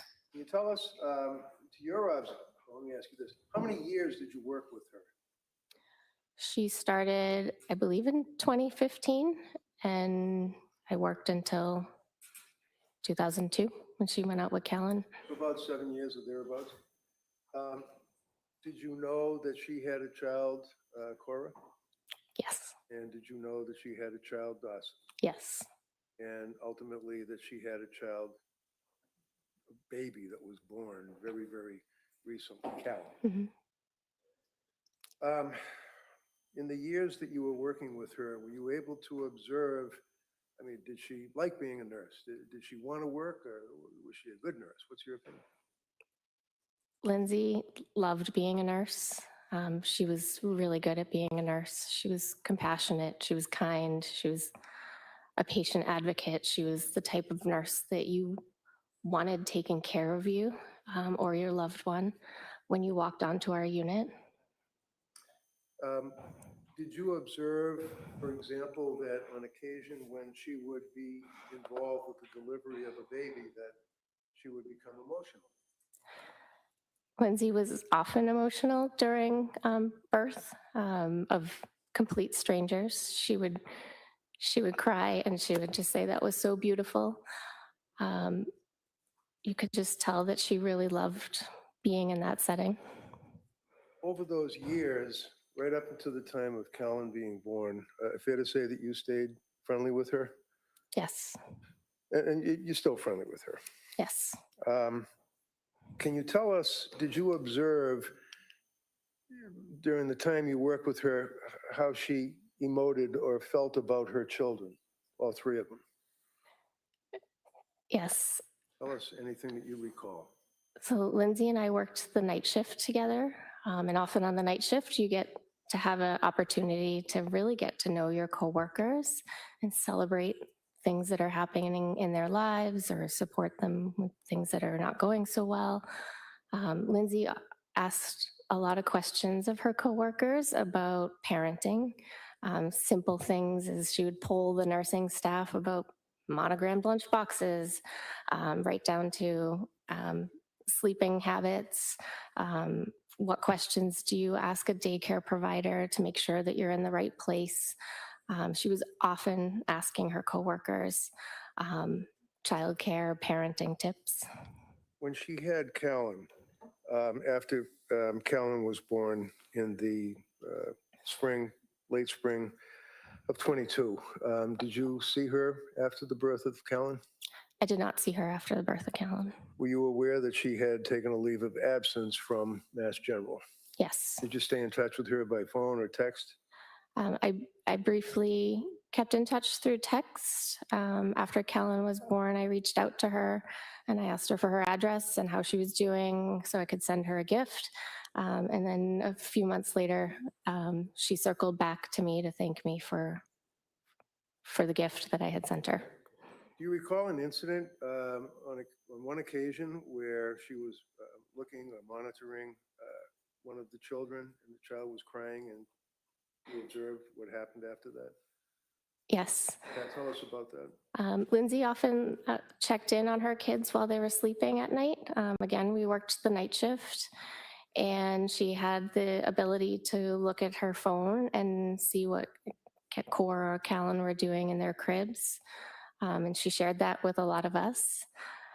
There was one particular night that Cora was crying. She was probably about 6 months old, and Lindsay never let Cora cry. She wasn't at that point in parenting, and she was very communicative about that. And Cora was crying on the monitor. It was the middle of the night, and maybe after 10 minutes, she started to call Pat, and he wasn't answering. And she got really worried that one, Cora was crying, but now Pat wasn't answering his phone. So in the middle of the night, she called the police to do a wellness check on her family. Okay. And while you were working the night shift, is that pretty much what you both worked together all those years? Yes. Would that be through the pandemic as well? Yes. Would you say that that was quite a bonding experience, being in labor delivery up close and personal with patients during the pandemic at night? Of course, it was a very challenging time as a healthcare provider. Thank you very much. You can inquire. All right, Como? Good morning. Good morning. So the incident that you just told us about where Miss Clancy was watching the monitor overnight, you are aware that the police responded and everything was fine, right? Yes. And you worked with her through 2022 when she went out with leave on Callan, Correct. and you never visited their house after Callan was born, did you? No. You don't know what was going on in her life, did you? No. And she didn't share any of her struggles with you via text or in any other capacity, did she? No. And as a labor and delivery nurse, and having been trained in labor and delivery, and you said you worked obstetrics before, correct? Correct. Is it fair to say that you often have patients that come to you in both those areas that have some mental illness or are on psychiatric medications, right? Sometimes. And working labor and delivery, you have some training on how to handle patients that are on certain types of medications, right? Limited training, yes. Well, it affects how you're going to go through a birth plan or do a delivery if a person is on some sort of long-term medication, right? Right. And so you're aware that Zoloft is something that's deemed safe for pregnant moms and breastfeeding moms. Yes. And you've had patients that have dealt with bipolar issues before, Yes. and that they have to remain medication compliant in order to manage those things, right? Yes. Thank you. Nothing further. All right, Ms. Brigington? So your experience dealing with patients that have birth to child, as the district attorney asked, and are on Zoloft and expressing issues of being a parent, were you aware of any incidents where Lindsay was with you and a woman did in fact express concern that she wanted to hurt herself or her child? There was a particular patient that Lindsay was on staff when this patient arrived. It was a patient that arrived to the unit that had plans to harm herself while she was pregnant. And we had a conversation. Lindsay was brand new. It was the summer that she had just started. And we had a conversation about mental health in pregnancy and postpartum. And I asked her if she had ever heard of the Andrea Yates case, and she hadn't. And I explained that to her, and she cried. And she said, "How could a mother hurt her children?" Thank you. All set. Thank you. Como? No. All right, you may sit down, thank you.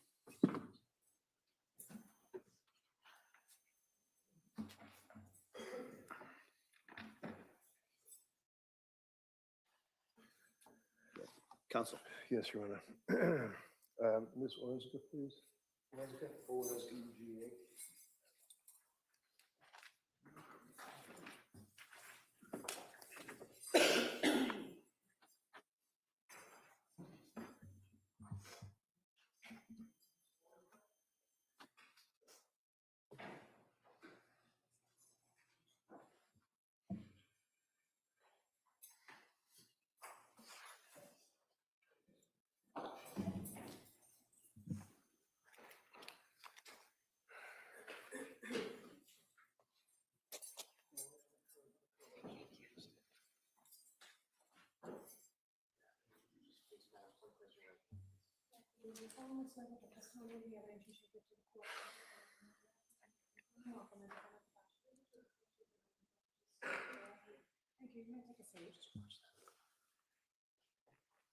Hey, good afternoon.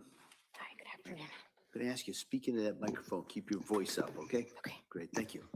Counsel. Thank you, Judge. Good afternoon. Tell us your name, please, and spell it. It's Allison Ozga, Allison. Last name is Ozga. You know Lindsay? I do. Tell the jury how you know her. Lindsay is my sister. And can you tell us, are you close to Lindsay? Do you live near each other? Do you socialize? What type of relationship have you had with her? We're very close. We have not lived in the same state for about 10 years now, but we do communicate, and I do think we're very close. And do you text with her on a regular basis? Yes, And you talk on the phone, do you? occasionally. Directing your attention to the fall of, well, actually heading into like Thanksgiving and Christmas of 2022. Do you remember that time frame? Yes, And did you have occasion to see your sister during that period of time? yes. And let's direct our attention to, let's say, Thanksgiving 2022. Had you noticed any change in Lindsay's personality or any observation of how she appeared to you?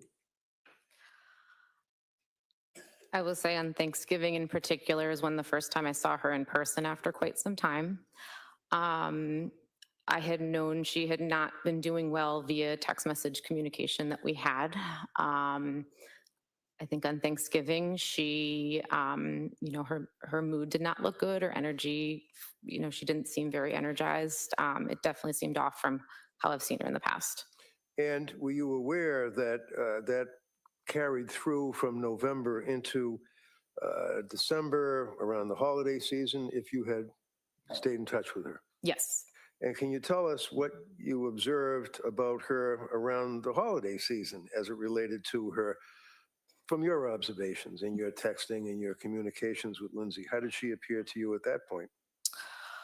The beginning of December, it seemed like she very much decompensated. I do remember her saying at one point at the beginning of December, something along the lines of, I'm in a really tough spot.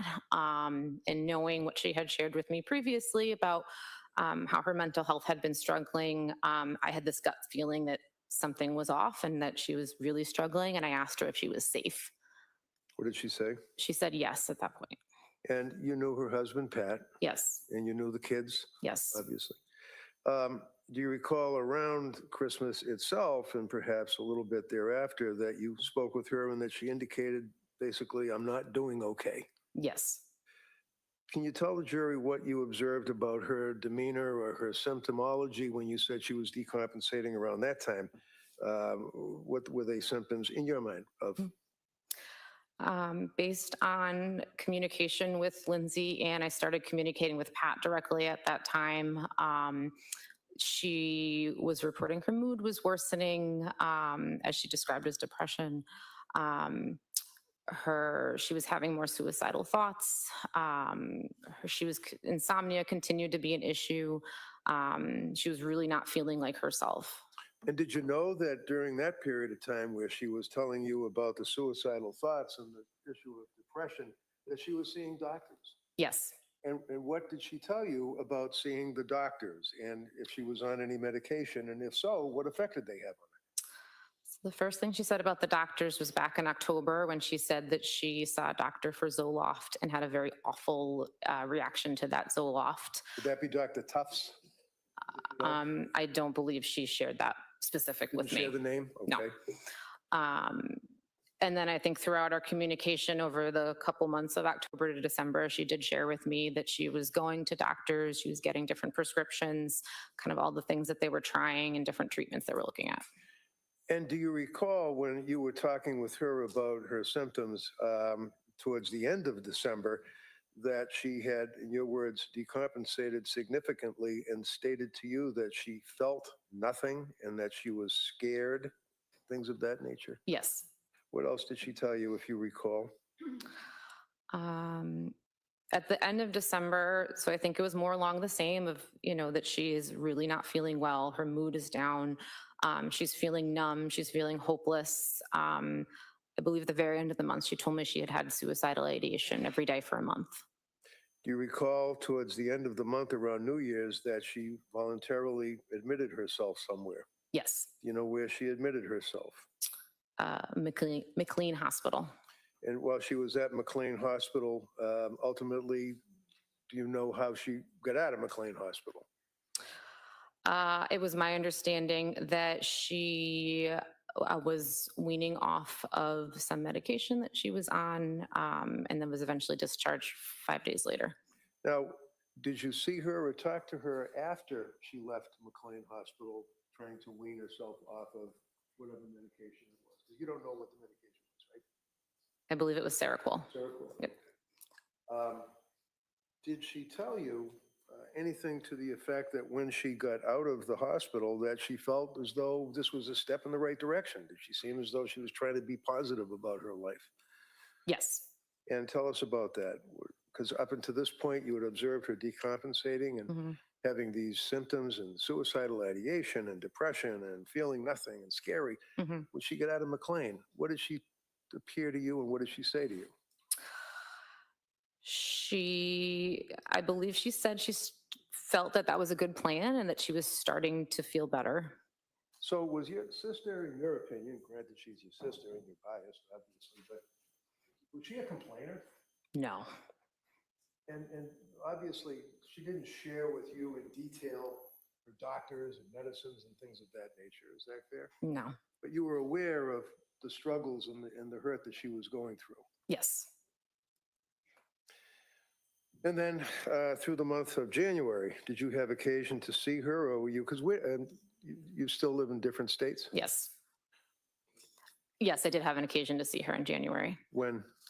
We went to Cora's birthday party. And that was at the trampoline park? Yes. How did she appear at that? I think she looked like she was going through the motions of putting together a birthday party for her daughter.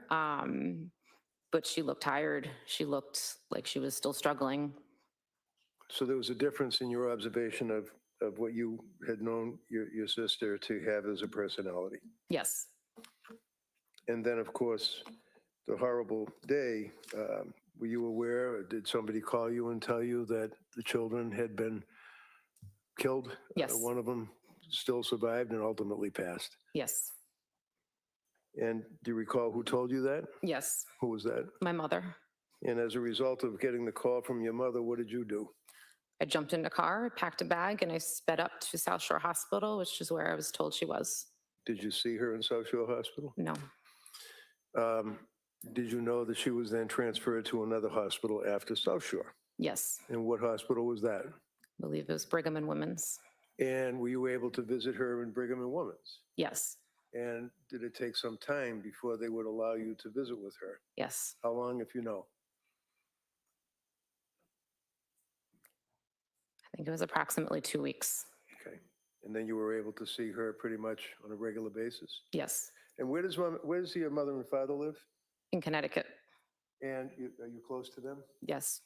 Can you tell the jury, from the time of this incident in January 24th of 2023 up until now, 2026, where have your mother and father been living?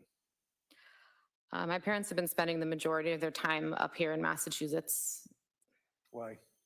so that they could visit Lindsay as much as possible. Almost on a daily basis? Yes. Was that on a bed and breakfast or a bed and bath, or was it a hotel, or where were they staying? They've been living out of hotels. Thank you, that's all. You can inquire. Come on. Thank you. Good afternoon. Now, when Lindsay was at McLean Hospital and she was discharged, did she tell you that she asked to be discharged early to go to Cora's birthday party? I can't recall.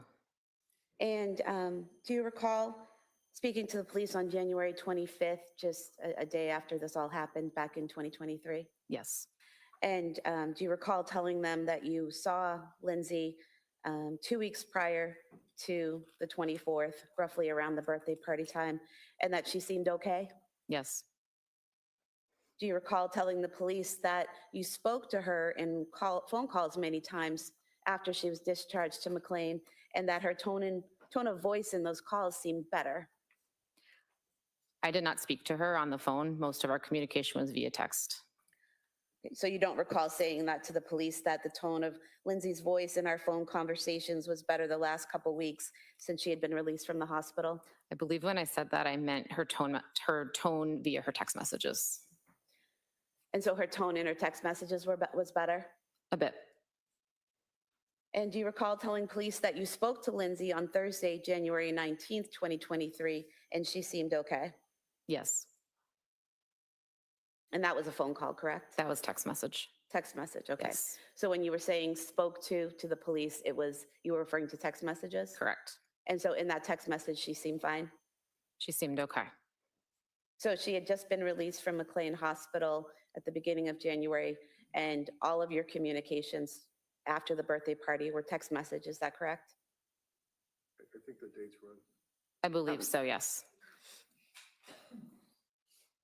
And just so we make sure we have the date correct, after she was discharged from McLean Mhm. in January of 2023, up until January 24th, 2023, all of your communications were via text. Yes. Did you visit her at her home that month? No, You didn't reach out or call her at all, correct? I reached out and called, yes. I did not visit her at her home, no. When you called, did she respond? Did she answer the phone? I'm sorry, let me backtrack. I can't recall whether I made a phone call. I can recall the majority of our communication between January 1st and January 24th was via text message. So there could have been some phone calls. I cannot recall any phone calls.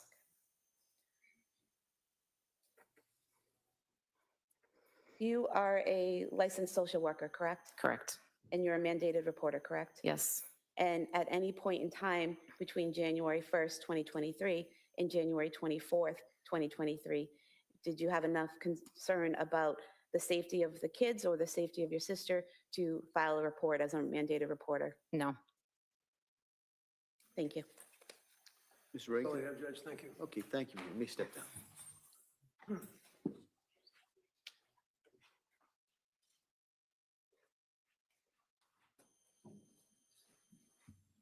Your Honor, I would call Paula Musgrove, please.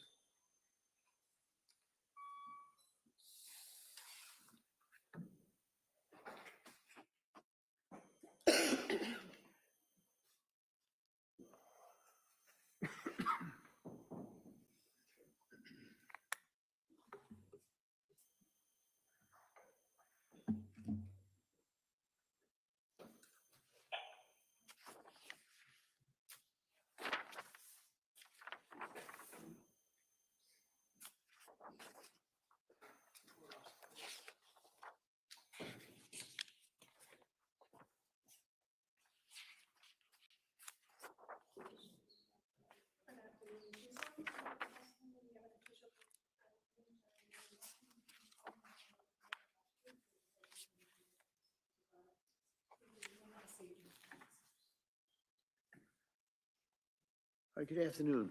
Good afternoon. Okay, I'm going to remind you, like I remind everybody else, just speak into the microphone if you can keep your voice up, please. Okay. Thank you. Afternoon, tell us your name and spell your name, please. My name is Paula Musgrove, Paula Musgrove. And Mrs. Musgrove, fair to say that you are Lindsay's mother, Yes, I am Lindsay's mother. and your husband is here as well in blue shirt, correct? Yes, You've been here for every day for the trial, is that correct? yes. Just have a few questions for you. Obviously, you tell us about Lindsay when she was a kid. Was she a good kid, good student, that type of thing? She was a very good kid and an excellent student, very excellent student all through school, through high school, college. Yes, excellent. Ever been in trouble, law enforcement or schools or discipline or anything? No, Were you aware of her husband, Pat? yes, And obviously, you knew when they got married, when they were dating and things of that Yes. nature, right? went to the wedding, obviously. Yes, Fair to say that you were close to your daughter and Pat, yes, and you knew, obviously, the grandchildren? yes. Tell the jury how you interacted and felt about your grandchildren. I loved my grandchildren with all my heart. And you never know what it's like to love a grandchild until you become a grandmother. And it was the most beautiful thing. I love them with all my heart. Now, did you have occasion to see how Lindsay reacted and treated her kids as a mother? Yes. And granted that you're her mother, so you're obviously biased, tell the jury what observations you made of Lindsay as a mother through the years after Cora was born, and then Dawson, and then, of course, baby Calvin. Lindsay was a very loving mother. She was dedicated to her children. She was a fun mother. She was always doing things for her kids. She always wanted to be a mother, have many children, and I felt it was the best thing that ever happened to her. And she would do anything for her children. She was just a loving mother.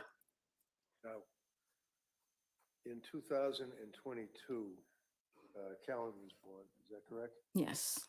Did you stay in touch with Lindsay and Pat during that period of time, the spring into the summer of 2022? Yes. And how often would you see them or talk to them, or what would you do? You go to cookouts, or you have parties, or how would you socialize? Myself and my husband would travel from Connecticut to Duxbury at least 2 or 3 times a month, as well as them coming to Connecticut to visit us. And would you agree that in the summer, for example, of 2022, that Lindsay and Pat were active with the kids and were pretty happy? Very happy, yes. Did you observe in the summer of 22 any changes at that point in her personality and the way she was acting with her friends and in society? In the summer, no. And they were having a fairly good summer. Yes. Did you notice at some point a change in Lindsay's demeanor?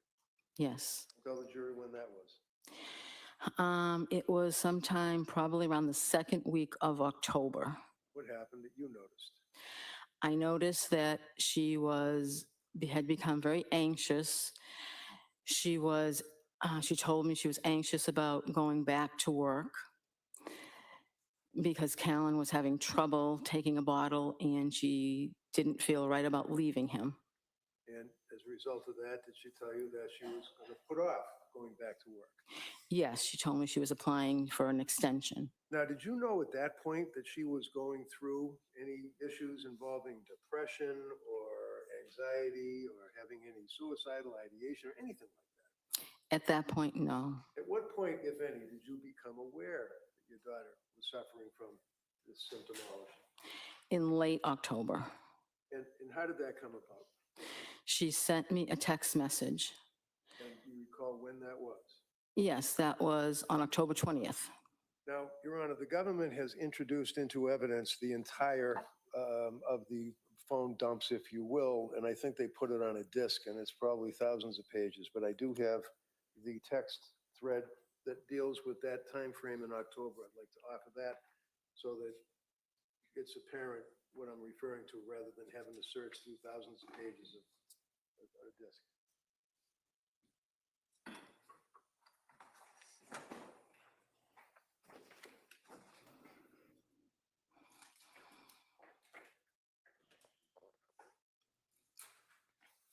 No objection. Okay. They may be admitted. So approaching, what do we have in this thing? 276. Now, the text message that you're referring to, would that be on October 20th of 2022? Yes, And do you have that on your phone right now? I do. Can you just pull that up for us? I can. Just give me a moment. Okay, I have it. Counselor, do you have a copy maybe that she could look at? Oh, I have a copy. Yeah, that might be easier for the witness. So I'm going to approach you with this board and ask if this is a copy of the text that you're referring to. Yes, it is. Would you read that for the jury? Mom, will you please come up and stay with me for a bit? I'm really sick. Something is wrong. I had horrible insomnia all night, and I just don't know how I'm going to get through the day. I started taking the medicine my doctor prescribed for anxiety, and I think it's made things worse. It's just really scary, and I don't want to be alone. You want to write off this? Objection, it's already in evidence. What do we mark it for identification? Is that text within the? I'd rather have it first- in the board. Well, I know you would, but we already have the, They want a little training. Can I just ask the board, like, no, we're going to mark that for identification. The text that is been referred and read to is within Exhibit 276, which was just offered. I'm sorry, which is what? I think it was within Exhibit 276, which was within that thread that you just offered. Okay, so I will then, that would be 276, Yeah. so that will be over here. As a result of receiving that text, did you then come up to? Hold on a second. Exhibit W for identification. Yeah, okay. Oh, thank you. All right, thank you. So as a result of that, did you come up to Duxbury? Yes, same day. And tell us about that. What happened that day at the end of October? Lindsay had been, I believe she went to the emergency room that day and she had come home. She was feeling a bit better. She told me that she couldn't sleep. She was very anxious and she was afraid. And how long did you stay with her? At that point, Yes. I believe at that point I stayed for about a week. And was your husband with you? He came later. He didn't come directly with me then because he was still working, so he came later. I never asked. What did you do for work? I worked for Weight Watchers. And you're retired? Yes. How about your husband? Is he working now? He recently retired. And what was the nature of his work? He was in photography, What kind of photography? school picture photography. For yearbooks and things like that? Yeah, and school pictures when you had your kids' pictures taken. And he just recently retired. Yes. Is it fair to say that during the month of October into November, into the holidays in December, that you and your husband would stay with Lindsay and the kids? Yes. I stayed more than my husband because he needed to go back home to work. Sure. While you were staying with Lindsay, can you tell us your opinion as to her condition? Was it decompensating? Was she getting better as time went on through November and December into the holidays? Through November into December, it was not getting better into the holidays. And you knew she was on medication at that point? Yes. You knew she was seeing doctors at that point? Yes. So tell us, is there an incident that came to your mind that you recall that occurred on one evening that indicated to you how seriously she was suffering? There were many. One particular evening that was disturbing to me was that, I mean, she was afraid to be alone, and she actually asked if she could sleep with me. When was that? That was late November, early December. And did she indeed sleep with you on that occasion? She did. Continuing on through the holidays, did you guys get together for the holidays, Christmas or Thanksgiving, if you recall? Yes, I was down there probably most of December through Christmas Eve, and then I left on Christmas Eve to come home to see my other daughter and her family, and then Lindsay actually came to my house later the day on Christmas Day. Was she with Pat? Yes, Okay, and the kids? yes. During that period of time, did you make further observation as time went into January? Oh, back it up. At some point, she voluntarily went into McLean Hospital? Yes, You knew that? yes. How did you know that? I was there. What do you mean you were there? I was at Lindsay's house staying with them. You take care of the kids? Yes, And it's fair to say that Pat's parents, mom and dad, also stepped up, taking care of the kids, helping out during this period of time? Th- they were there, I guess, when we weren't there. I didn't really see them, but, Right, because you guys would be different time frames. right, But you all were pulling together as a family, is that Right. correct? January, leading up to January 24th, do you recall, and can you tell the jurors what, if any, observations you made of Lindsay and her condition? Lindsay had lost a lot of weight. She had become, during this whole time, paranoid about different things that really she shouldn't have, really weren't logical to become paranoid about. She would mention that this wasn't her mind. She would say to me, this isn't me. I've never been like this before. And I would agree because she wasn't. She was attempting to go through the motions of her day, take care of the kids as best she could. She didn't want to drive.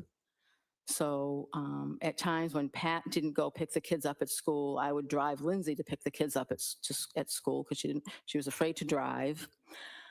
Did she express to you concern that in this time frame that people at the school, teachers and other people would be able to know what she was thinking and would think that she wasn't a good mother because she was sick? Yes, she said, the school knows something's going on because I'm not driving my car. They see that I'm not driving my car to pick the kids up. Do you recall the end of January that she made a statement to you about the medication, in her opinion, what it was doing to her mind? Yes. What did she say? She said that she couldn't remember anything. The medication was pretty much just destroying her mind, and it wasn't her. She said, this isn't me. I just want to feel better and enjoy my kids again. Now, I know that this is difficult. In December of 2022, do you recall the time that you were in the kitchen with Lindsay and Patrick and she made a statement about her state of mind to her husband, Pat, and you were there? Yes. I know it's difficult. Just tell us what you remember. I remember her being very nervous. I remember her saying, I just have to tell you guys something. And then she told us. What did she tell you? She told us that she had thoughts of harming the children. Thank you very much. Why don't we take the afternoon recess at this time? We'll come back for cross-examination. All right. So, ma'am, you can step down. Thank you.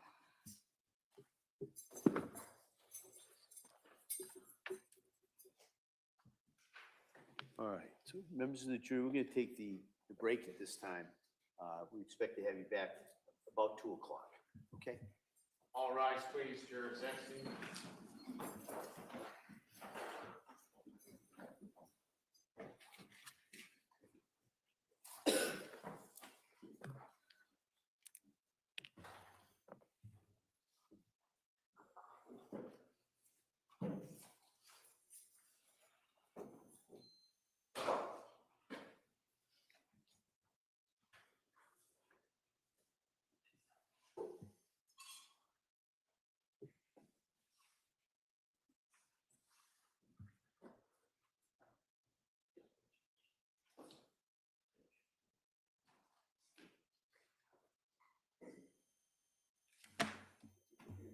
All right. Counsel, can I see you just for a second, just kind of time-wise?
court is back in session. You may be seated. Your Honor, for the purpose of the record, we return back to the trial, Commonwealth versus Lindsay Clancy. All parties are present, excluding the jury. All right, before we proceed with this, could I just see counsel briefly sidebar?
All right, so we ready for the jury?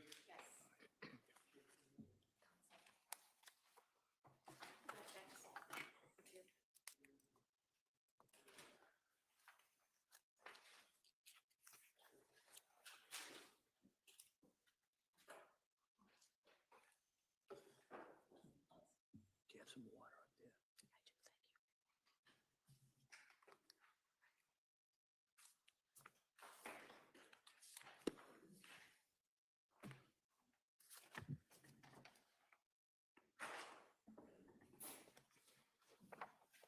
Court, all rise, please. Jurisdiction.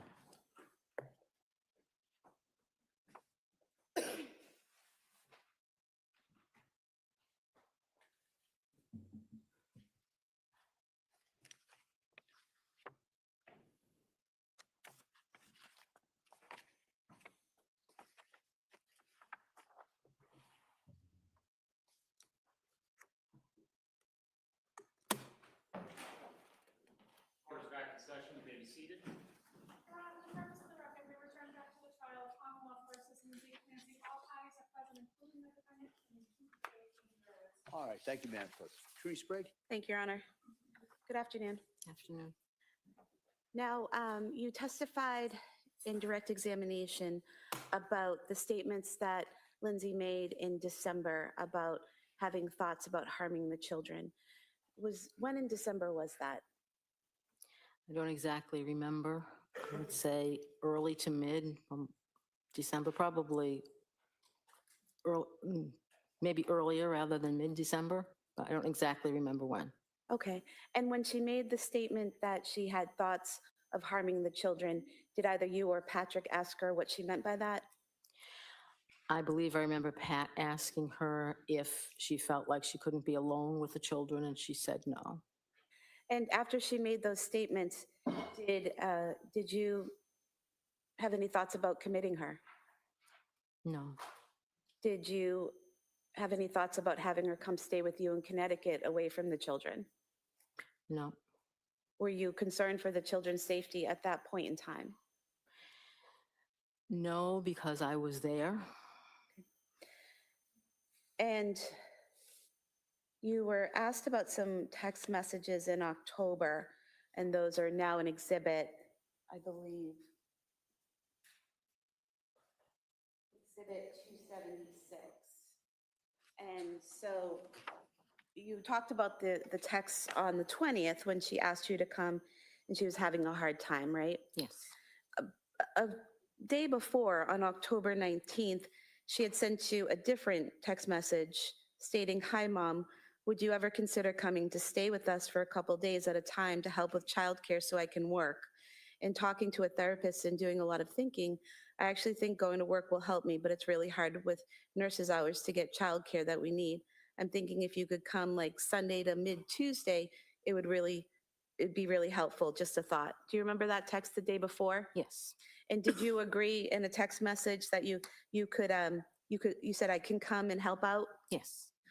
And then after that, that next day is when she said she was having trouble and wanted you there then, and you went that day, correct?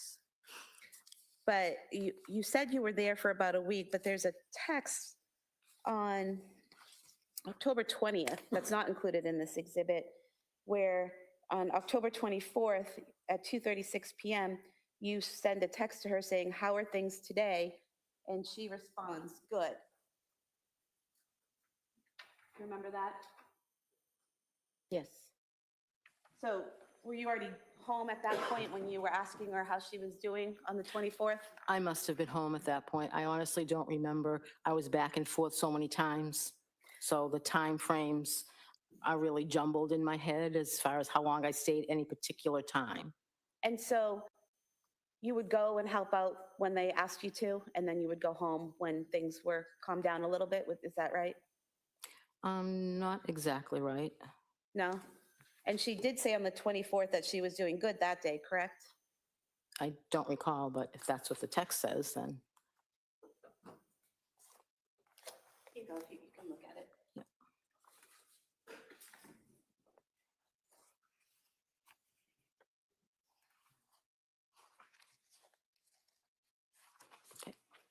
So she told you at that point on the 24th she was doing good, right? correct. You have this page marked as the next exhibit. Any objection? No. That may be marked. 277.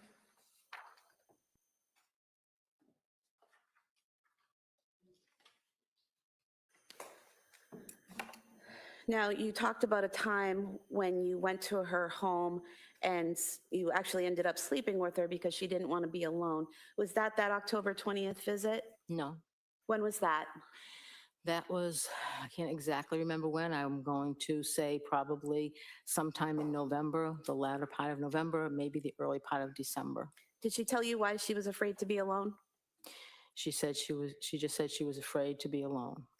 And one reason I believe she said she didn't know if she was going to be able to sleep, but mainly she was afraid to be alone.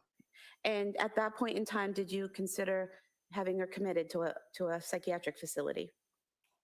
No, And did you feel the need to call 911 that day or get her immediate assistance? no.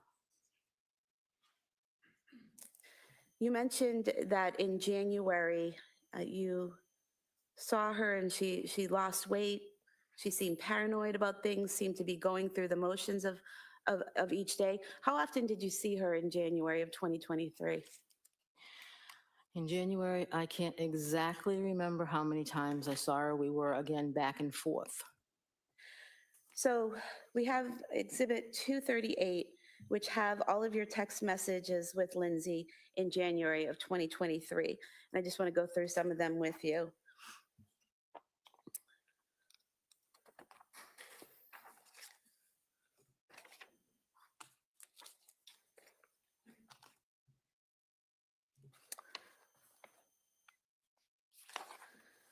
So on page 17 of the exhibit, this is on January 4th, 2023, so the day before she was discharged from McLean. And she sent you a text stating, "Think I'm coming home tomorrow evening, exclamation point.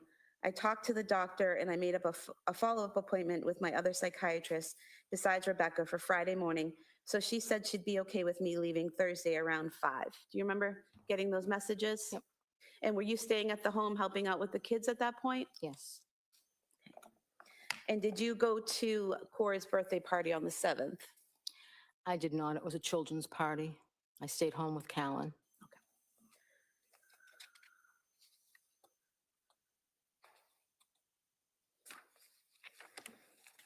And do you recall when you went home? I don't recall. I'm looking at page 28, and there's a text from Lindsay on January 7th, 2023 at 7:02 PM to you where it says, "Make it home okay," and you said, "Yup." Does that make sense that you would have gone home on the 7th after the birthday party? Yes, if that's what the text says, yes. And then on page 29, we have text messages between yourself and Lindsay on January 8th, where you ask how things are going today, and she says, "Good, going to the Science Museum." You say, "Great, that will be fun. Sleep good last night." And she said, "I actually did, with less Ativan, so that was good." Do you remember that? I don't recall the exact text messages. Do you recall her texting you about going to the Science Museum? No, I don't recall that. Do you think looking at them might help? Sure. I'm going to show you page 29 and then page 30.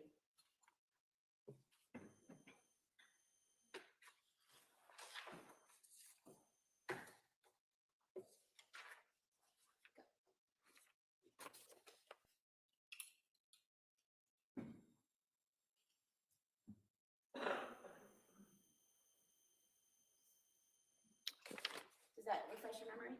That's what the text says, yes.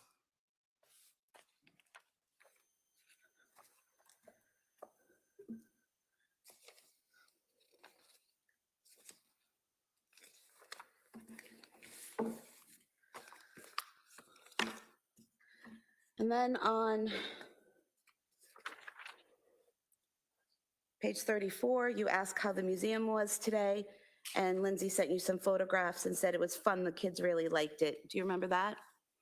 I don't really recall the Museum of Science experience or text, but if they're there in the text messages, then they were sent, yes. Okay. Then on page 39, this is January 10th. You say at 9:48 a.m., "Good morning, how are you doing today?" And Lindsay responded, "Good, at the gym with the kids." You said, "Nice, still sleeping good?" And she responded, "Pretty good, yeah, not perfect, but enough." And you said, "Are you feeling any better during the day?" And she said, "So far, a little bit." They said a week off the Seroquel should make more of a difference, so a couple more days till that, but I do think it's helping being off. And you responded, "Okay, a little at a time." Do you remember that conversation? So I don't recall the exact conversation. I think I probably texted back and forth to Lindsay almost daily during that time. So I don't remember the specific text messages, but I would say if they're there, then that's what we sent back to each other. Okay.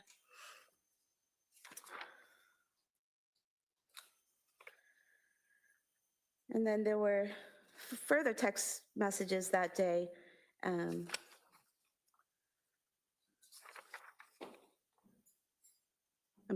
Where you say, "How was your day?" later on in the day. And she said it was good, played with the kids a lot, were able to go outside, Kingsbury Club and gymnastics, kept them busy, and me too. So do you remember her talking to you during that time about going to gymnastics and going to the Kingsbury Club and things like that with the children? I don't remember the specific text, but I do remember her doing things with the children, yes.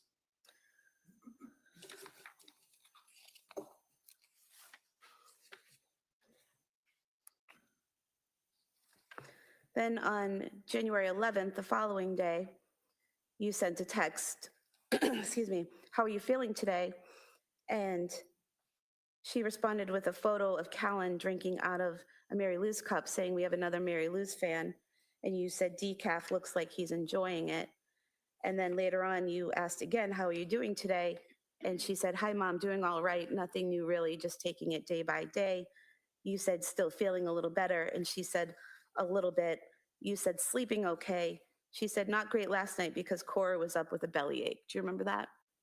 So again, we texted so many times daily, twice daily, maybe 3 times daily. So I can't say that I remember the specific text. I do remember the picture of Carolyn with the Mary Lou cup because that stands out in my mind. But the specific text going back and forth, we just did it so often that I can't say I remember the specific text you're reading back to me. But Okay. again, if they were there, then we Then you- sent them. Right. And do you remember Lindsay, talking to you about Cora having stomach issues during the month of January? Yes, Some belly aches off and on? yes.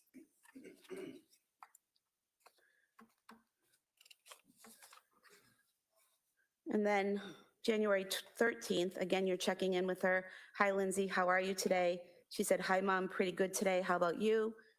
You asked about the little ones, and she said, all good, went to the gym this morning, just hanging out, and now they have no school today. And then the following day, again, you're checking in. Hi, Lindsay, how's your Saturday going? She said, hi, Mom, it's going well, just hanging out. It's yucky here. So these are like daily check-ins that you're doing, checking in on her, seeing if she's okay, seeing if she's feeling better, seeing if she's sleeping well, things like that, right? Yes. You also ask her that day on the 14th, do you feel any different since being off the Seroquel? She says, not as much as I was hoping, going to talk to my psychiatrist about it on Monday. You say, but some. She says a little, but I still don't feel like you, but then she corrects it to me. And you ask her if she's gonna be able to get outside with the kids today, and she said she's gonna try. So similar conversations to that, where you're talking about medication and how she's doing on the medication. Yes, I get. Then the following day, on the 15th of January, you say, good morning, is it a good morning for you today? She says, good morning, it's pretty good going to an indoor water park. And she tells you that it's at the Cape Codder. Do you remember them going to the Cape Codder Water Park? I do remember them going there, yes. And then on the following day, on the 16th, you actually texted her, how was the water park yesterday? She said it was fun, Cora and Dawson enjoyed. Callan didn't know what to think of it, couldn't get any pics because it was too hectic, keeping track of them in the water and stuff, and it was busy, but it was a good time. Does that sound familiar, that they had a good time that day? And you asked her that day if she had anything planned, and she said Pat took Cora skiing, so she was hanging with the boys. Do you remember that? Not specifically, I don't remember that text. She, that same day, sent you some photographs of Dawson doing a drawing of a firefighter and Callan. Do you remember receiving those? I do remember the pictures, yes.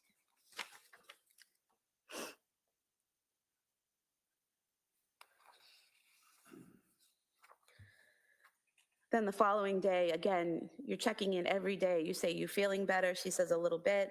You said still taking the same medication. She said yes, about to have an appointment with her psychiatrist. You said, let me know how it goes. And she said, okay. And then she responds back after her appointment. She recommended another antidepressant since my mood is still very low off the Seroquel. You asked her how she felt about it. And she told you she just wants to feel like herself again, but she's up for trying it. And she just wants to get back to who she was, right? Correct. And she told you it was amitriptyline, is that right? Do you remember that? I don't remember the medication.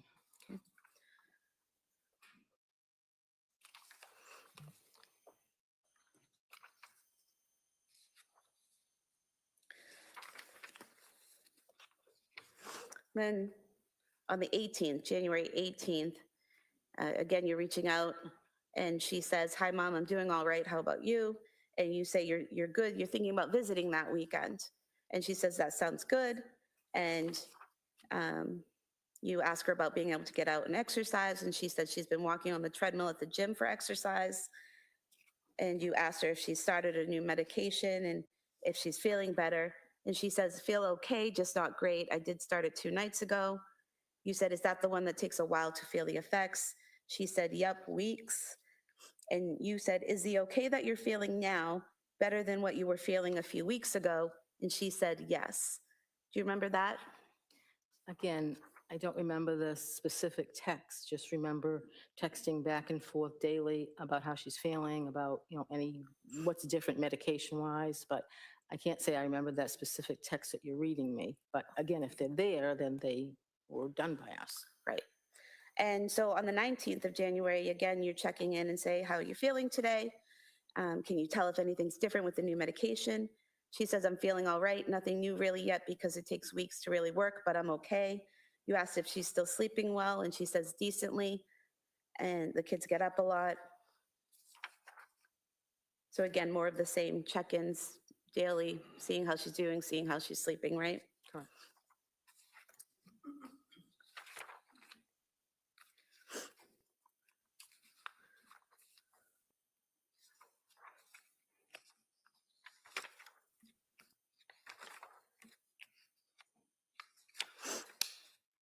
And then on the 20th, you reach out, is it pizza and movie night? She says just pizza and playing.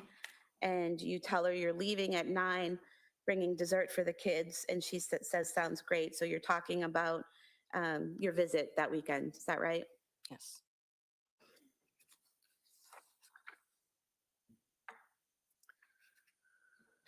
And in these texts prior to the visit, you say that it's been a while since you've seen them.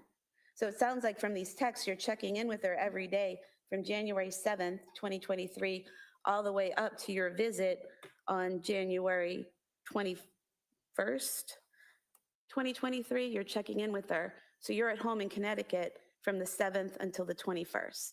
Correct. And then on the 22nd, that Sunday, Lindsay, Pat, and the older kids, they go to the Carney's house for that bonfire and get together, and you stayed home with Callan, right? Correct. And then after they get home, you and your husband left, is that correct? Yes. And on the way home, you texted on January 22nd, 2023 at 7:55 p.m., enjoyed seeing everyone this weekend. Nice to see you doing better. Is that correct? If that's what that says, yes, that's correct. I don't exactly remember the text, but yes, if that's what it says, yes. So from your text, not saying she was doing great, but she was doing better than she was, according to your text, or appeared to be. The text from me was meant to encourage her because I didn't think it did any good to discourage her. So the text was meant not necessarily what I actually observed that weekend, but it was meant to encourage her because I was encouraging her to do things with the kids to kind of try to get back to normal. So it's not necessarily a representation of exactly what I observed that weekend.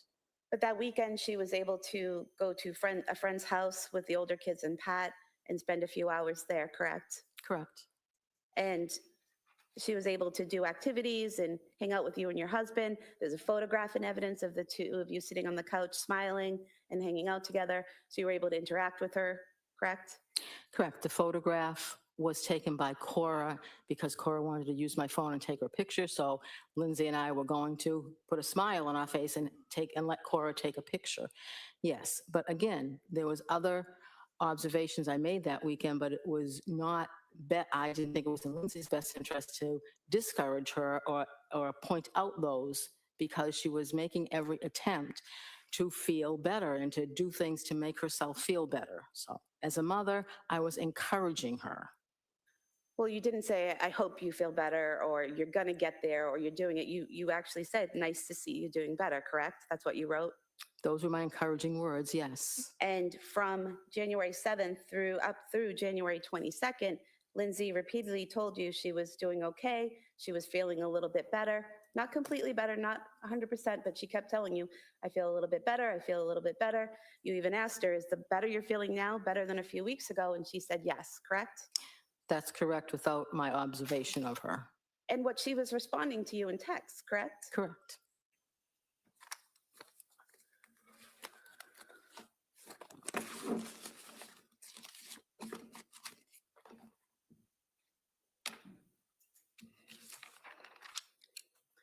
You also spoke to the police on January 25th, 2023. Do you remember that? I do.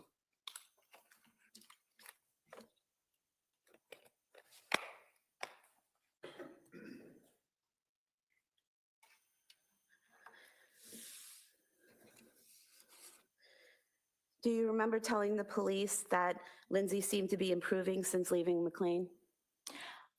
I do not recall. I remember speaking to the police. I had just found out what had happened, and I was pretty much in shock. So anything I remember, honestly, I remember 2 things I told the police. Anything else that you have there, I must have said, but I don't recall them. I've been going through my mind. I can honestly recall 2 things I told the police during that interview. I was pretty much in shock. Okay, so do you remember telling them that she seemed brighter lately? I don't recall. Thank you. All right, Mr. Reddington?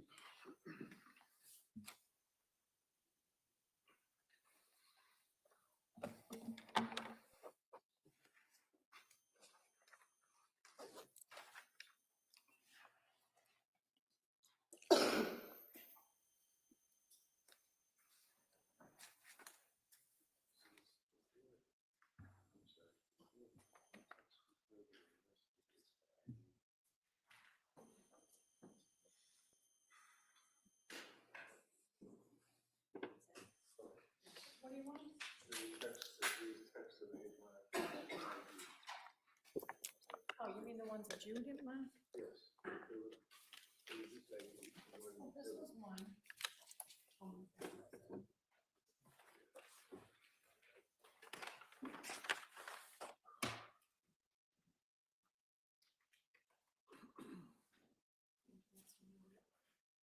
That's all right, I can check later. Just looking here through the exhibits, District Attorney stood up and said to you that I had introduced into evidence and showed you Exhibit 276, which would be a list of text dated on October 19th. Do you remember that? It was the black one, it was the copies, it wasn't green. You recall that this was introduced into evidence? Um, You recall her questioning you from this? On October 19th? Yeah, this is the one that I had introduced, was Exhibit 276. And the date would be October 19th, your text thread. Oh, yes, yes, Okay. yes, I'm sorry. And then she Yes. said, well, there's something missing, and went up and said to you, this text, which would be 277. You recall that? I'm going to show it to you.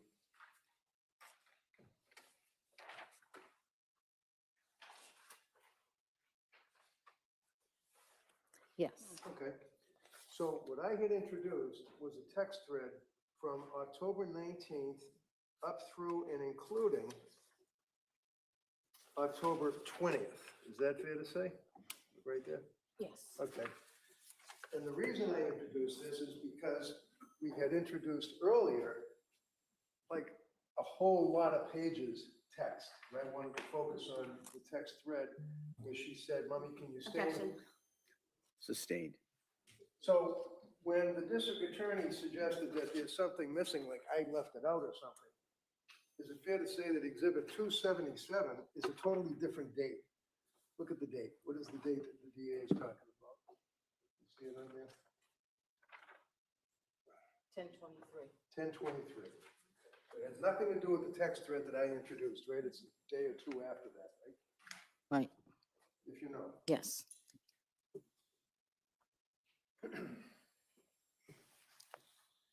Now, we had introduced into evidence also the Celebrate record as Exhibit 238 that the state police for the district attorney's office had printed out. That is only the month of January. Do you recall that Yes, testimony? yes. And then I introduced into evidence, or tried to introduce into evidence, all of the texts between you and your daughter, right? Yes. I think, Your Honor, that's what's, this was, I attempted to introduce it, it was objected to, I believe, and it was marked for identification. I would now like to re-offer this in its entirety. I see counsel sidebar, please.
Thank you very much. That's all I have. All right. And when you were asked about Exhibit 271 and the text messages on October 23rd and October 24th, that was to establish when you left the home that week of the 20th, correct? Because you said, how are things today? And she said, good, implying that you were no longer with them, correct? I believe so, yes. Thank you. All right. Anything on that, counsel? Oh, no, thank you. All right, thank you, ma'am. Let me sit down. Thank you.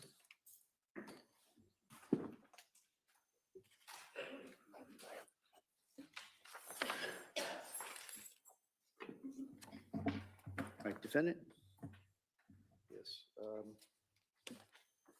I call Dr. Welcome.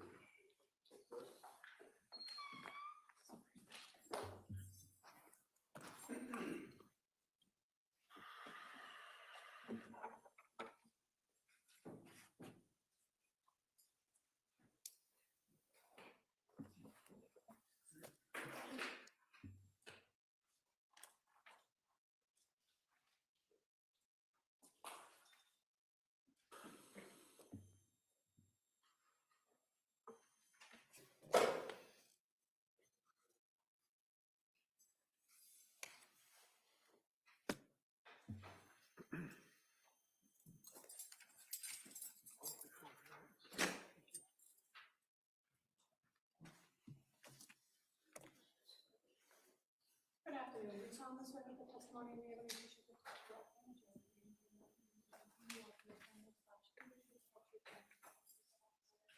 Thank you, sir. You can have a seat.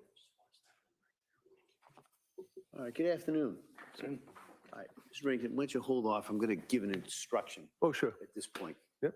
So, members of the jury, I just want to give you an instruction. It's one I probably should have given a little bit earlier in the trial as well. It's going to apply to this witness. It applies to a number of witnesses who testified earlier, and it's going to apply to a number of witnesses who testify after.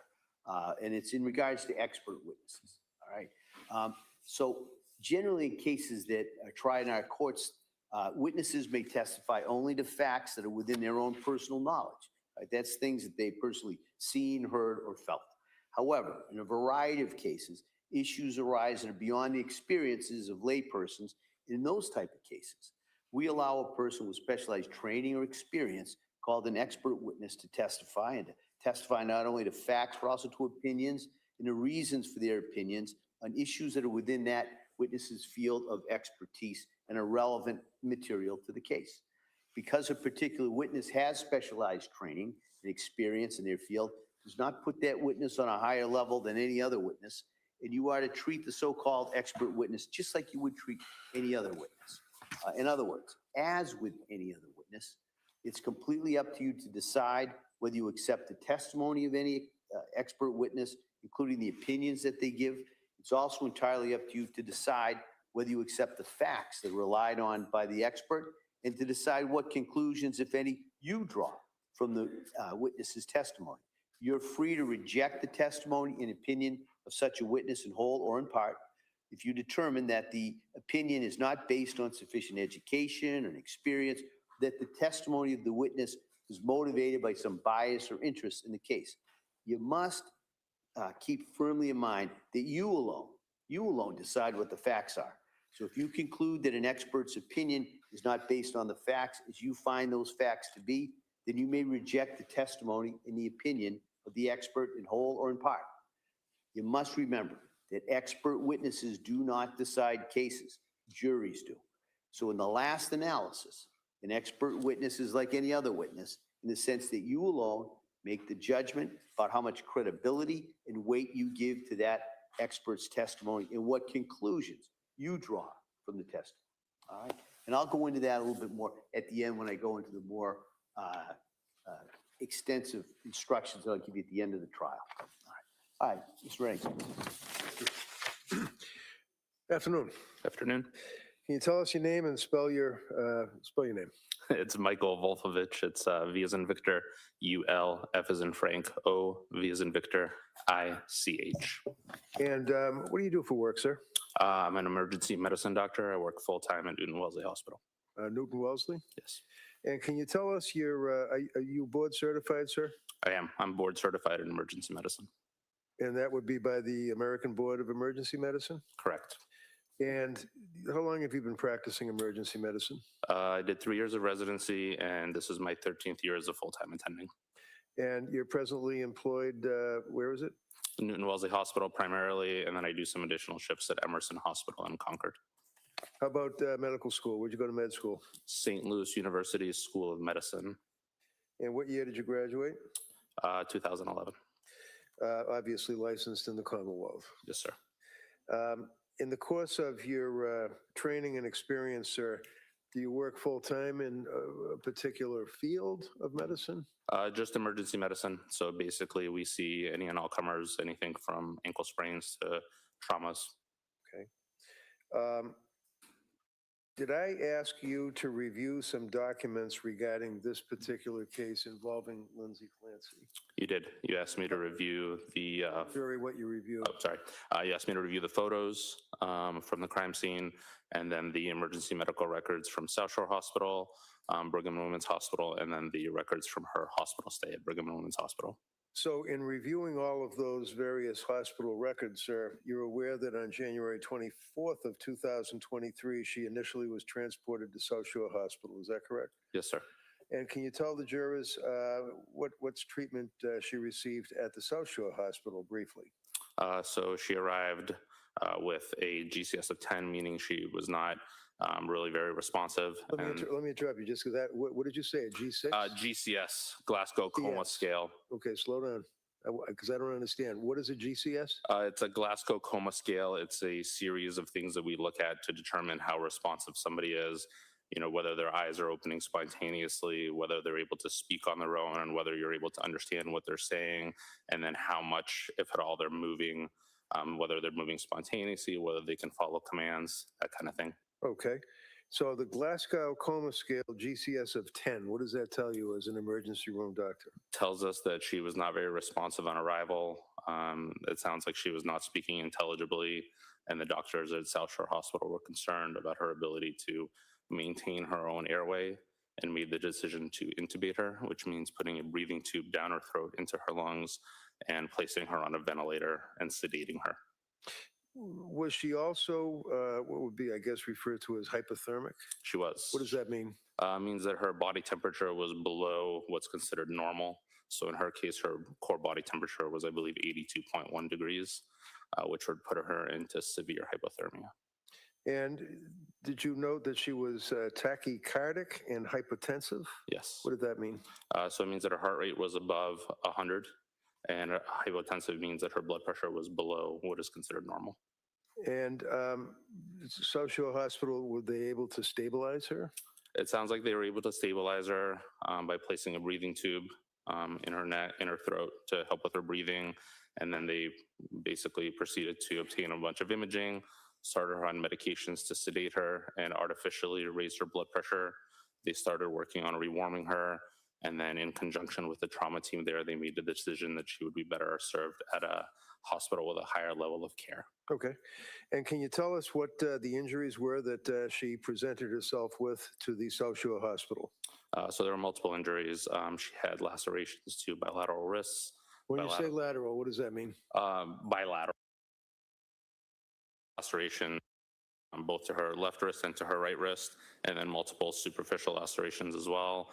And then she also had multiple superficial lacerations to both sides of her neck, the front of her neck, and 2 deeper lacerations to the sides of her neck. So when you say superficial lacerations and then deeper lacerations, do you recall, what's the standard? What do you look for in something like that? So it's tough. Everybody will describe them a little bit differently. In her case, I would describe multiple superficial lacerations, which would typically mean kind of scrapes on the surface of the skin, nothing that actually gets through the full thickness of the skin. And then she also had full thickness lacerations, meaning that she made it all the way through the skin into the subcutaneous tissue, the fatty tissue. And then you would need to describe it further if any additional structures were injured, which in her case, they were not. Now, in your experience for a number of years in the emergency room, have you had occasion to treat people that have tried to commit suicide or successfully committed suicide by cutting their throat? multiple times. Multiple times. And can you tell us, in your opinion, to a reasonable degree of medical certainty, sir, as to whether or not this injury or these injuries that you observed were consistent with what you've seen in other suicide attempts? Sustained. Well, can you tell us, did that look like an effort to pretend or fake a suicide? Sustained. Well, when you looked at the injuries, did you make a determination that they appeared to have some impact on the human body of Ms. Clancy? Yes. What was that? They were consistent with self-injurious behavior. The intent, I can't gauge, but Okay. Next question. Yep, thank you. How about the wrist? What did you observe about the wrist injuries, sir? so she had 2 full-thickness lacerations, one on the left, one on the right. What does that mean? Means that she made it all the way through the epidermis and the dermis, which is what makes up the skin in the wrist, and into the fatty tissue, which is the next layer. Okay. Are you familiar in your experience, sir, with hesitation wounds in a suicide attempt? Yes, to some extent. What does that mean? Means typically that they're more kind of subtle, weaker attempts to hurt yourself, not necessarily anything that's going to be deep to the structures of the skin, but more just scrapes along the surface. Okay, and you noticed some of those on the neck area as well, is that correct? There were multiple of those on both the neck and the wrists. As it relates to the injuries to the wrists, did you observe any vascular structures or penetration of the cervical, the fascia? There was not. Okay. What other injuries did you recall from reviewing the medical records? So she also had multiple fractures in her cervical spine, which are the vertebrae that make up her neck, including what's called a burst fracture of C1, and then other fractures of C4. She also had fractures of multiple levels of the thoracic spine. I believe she had multiple transverse process fractures on both the right and left.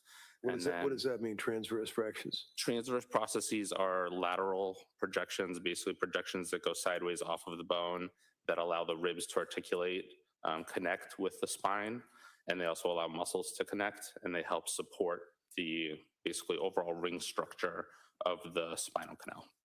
And was she then transported by med flight or life flight to a Boston hospital? She was.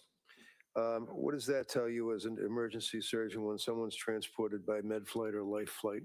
Typically means that her injuries are felt to be severe enough that she needs immediate intervention and further treatment, that the hospital that is basically necessitating the transport is saying that they cannot provide at their facility. She was then transported to what hospital? Brigham and Women's Hospital in Boston. She was admitted to what unit? Surgical ICU. And you had a chance to review all those medical records as well? I did. Did she suffer a particular event that night that you recall from looking at the records? She did shortly after arriving in the surgical ICU. It sounds like they were moving her, and when they moved her, they noticed that her blood pressure dropped, her pulse became faint, and subsequently she actually suffered a complete cardiac arrest and required 2 rounds of cardiopulmonary resuscitation with compressions and medications before she was able to be revived. And she also, to your knowledge, had suffered significant hemorrhage and had to have a fairly massive blood transfusion? Yes, they placed chest tubes, which are basically plastic tubes that go into the chest cavity on both sides, and had about 300 cc's of blood come out from each side. And there was also noted to be significant hemorrhage around the spine and into the mediastinum, which is the portion of the chest that houses a lot of the organs like your esophagus, your trachea, blood vessels, that kind of thing. Now, if there's a fracture or a serious fracture to, I believe it's C1, does that interfere possibly with a person's ability to breathe? It does. And how does that work? So if you have a fracture that affects the spinal cord above a certain level, typically above the 3rd cervical vertebrae, it basically removes your ability to initiate breathing on your own. Your 3rd, 4th, and 5th cervical vertebrae, the nerves that lead from there, are the ones that are responsible for telling your diaphragm to go up and down and help you breathe. And so if you lose the ability to send that signal down to your diaphragm, you lose the ability to breathe. Now, As it relates to your review of the medical records and review of the history, are you aware of the mechanism of the injuries that she suffered that you just described for the jury? I am. Tell us what that was, to your knowledge. That she went out of her second story window. And going out of the window, obviously, did she? She did. And that caused the injuries, the mechanism of injury? Yes, it's consistent with all of her injuries. Now, with your experience, sir, with, as you indicated, dealing with people in the emergency room and treating people that have been involved with sequential acts of self-harm, do you have an opinion to a reasonable degree of medical certainty as an emergency board certified physician as to the effect of the combination of the multiple sequential injuries that you saw? Can I see counsel at sidebar? I'm just, I can withdraw it, Judge. I'll withdraw it. Just, thank you very much. No questions. all right, thank you, doctor. Thank you.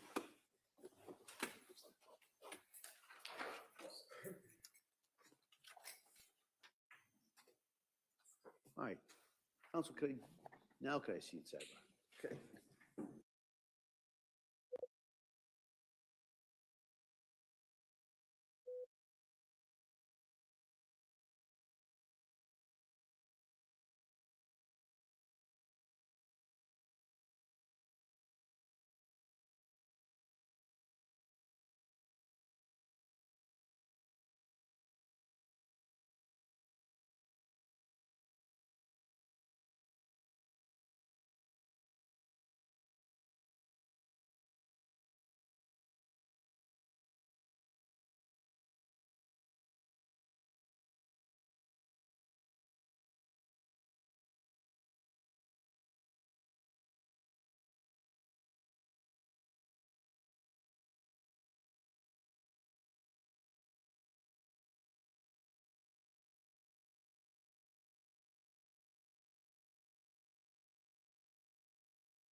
All right, members of the jury, I told you it was going to be stop and start, right? So we're going to stop now, but we're going to stop now the day for you.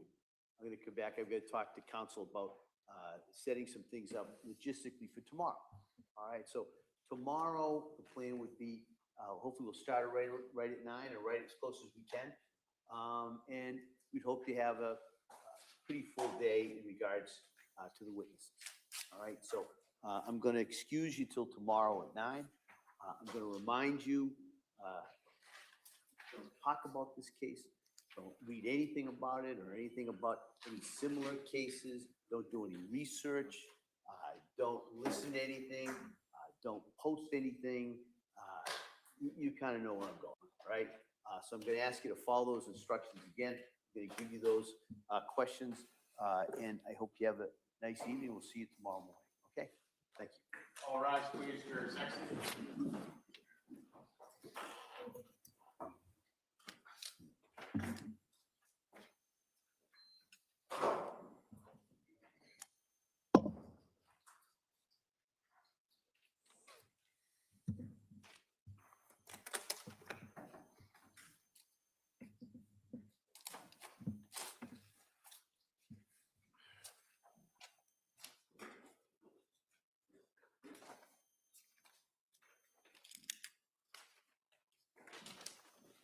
Yours, the floor of this closed session. Please seated. Hey, Council, I see you sidebar just really in regards to tomorrow, not very long.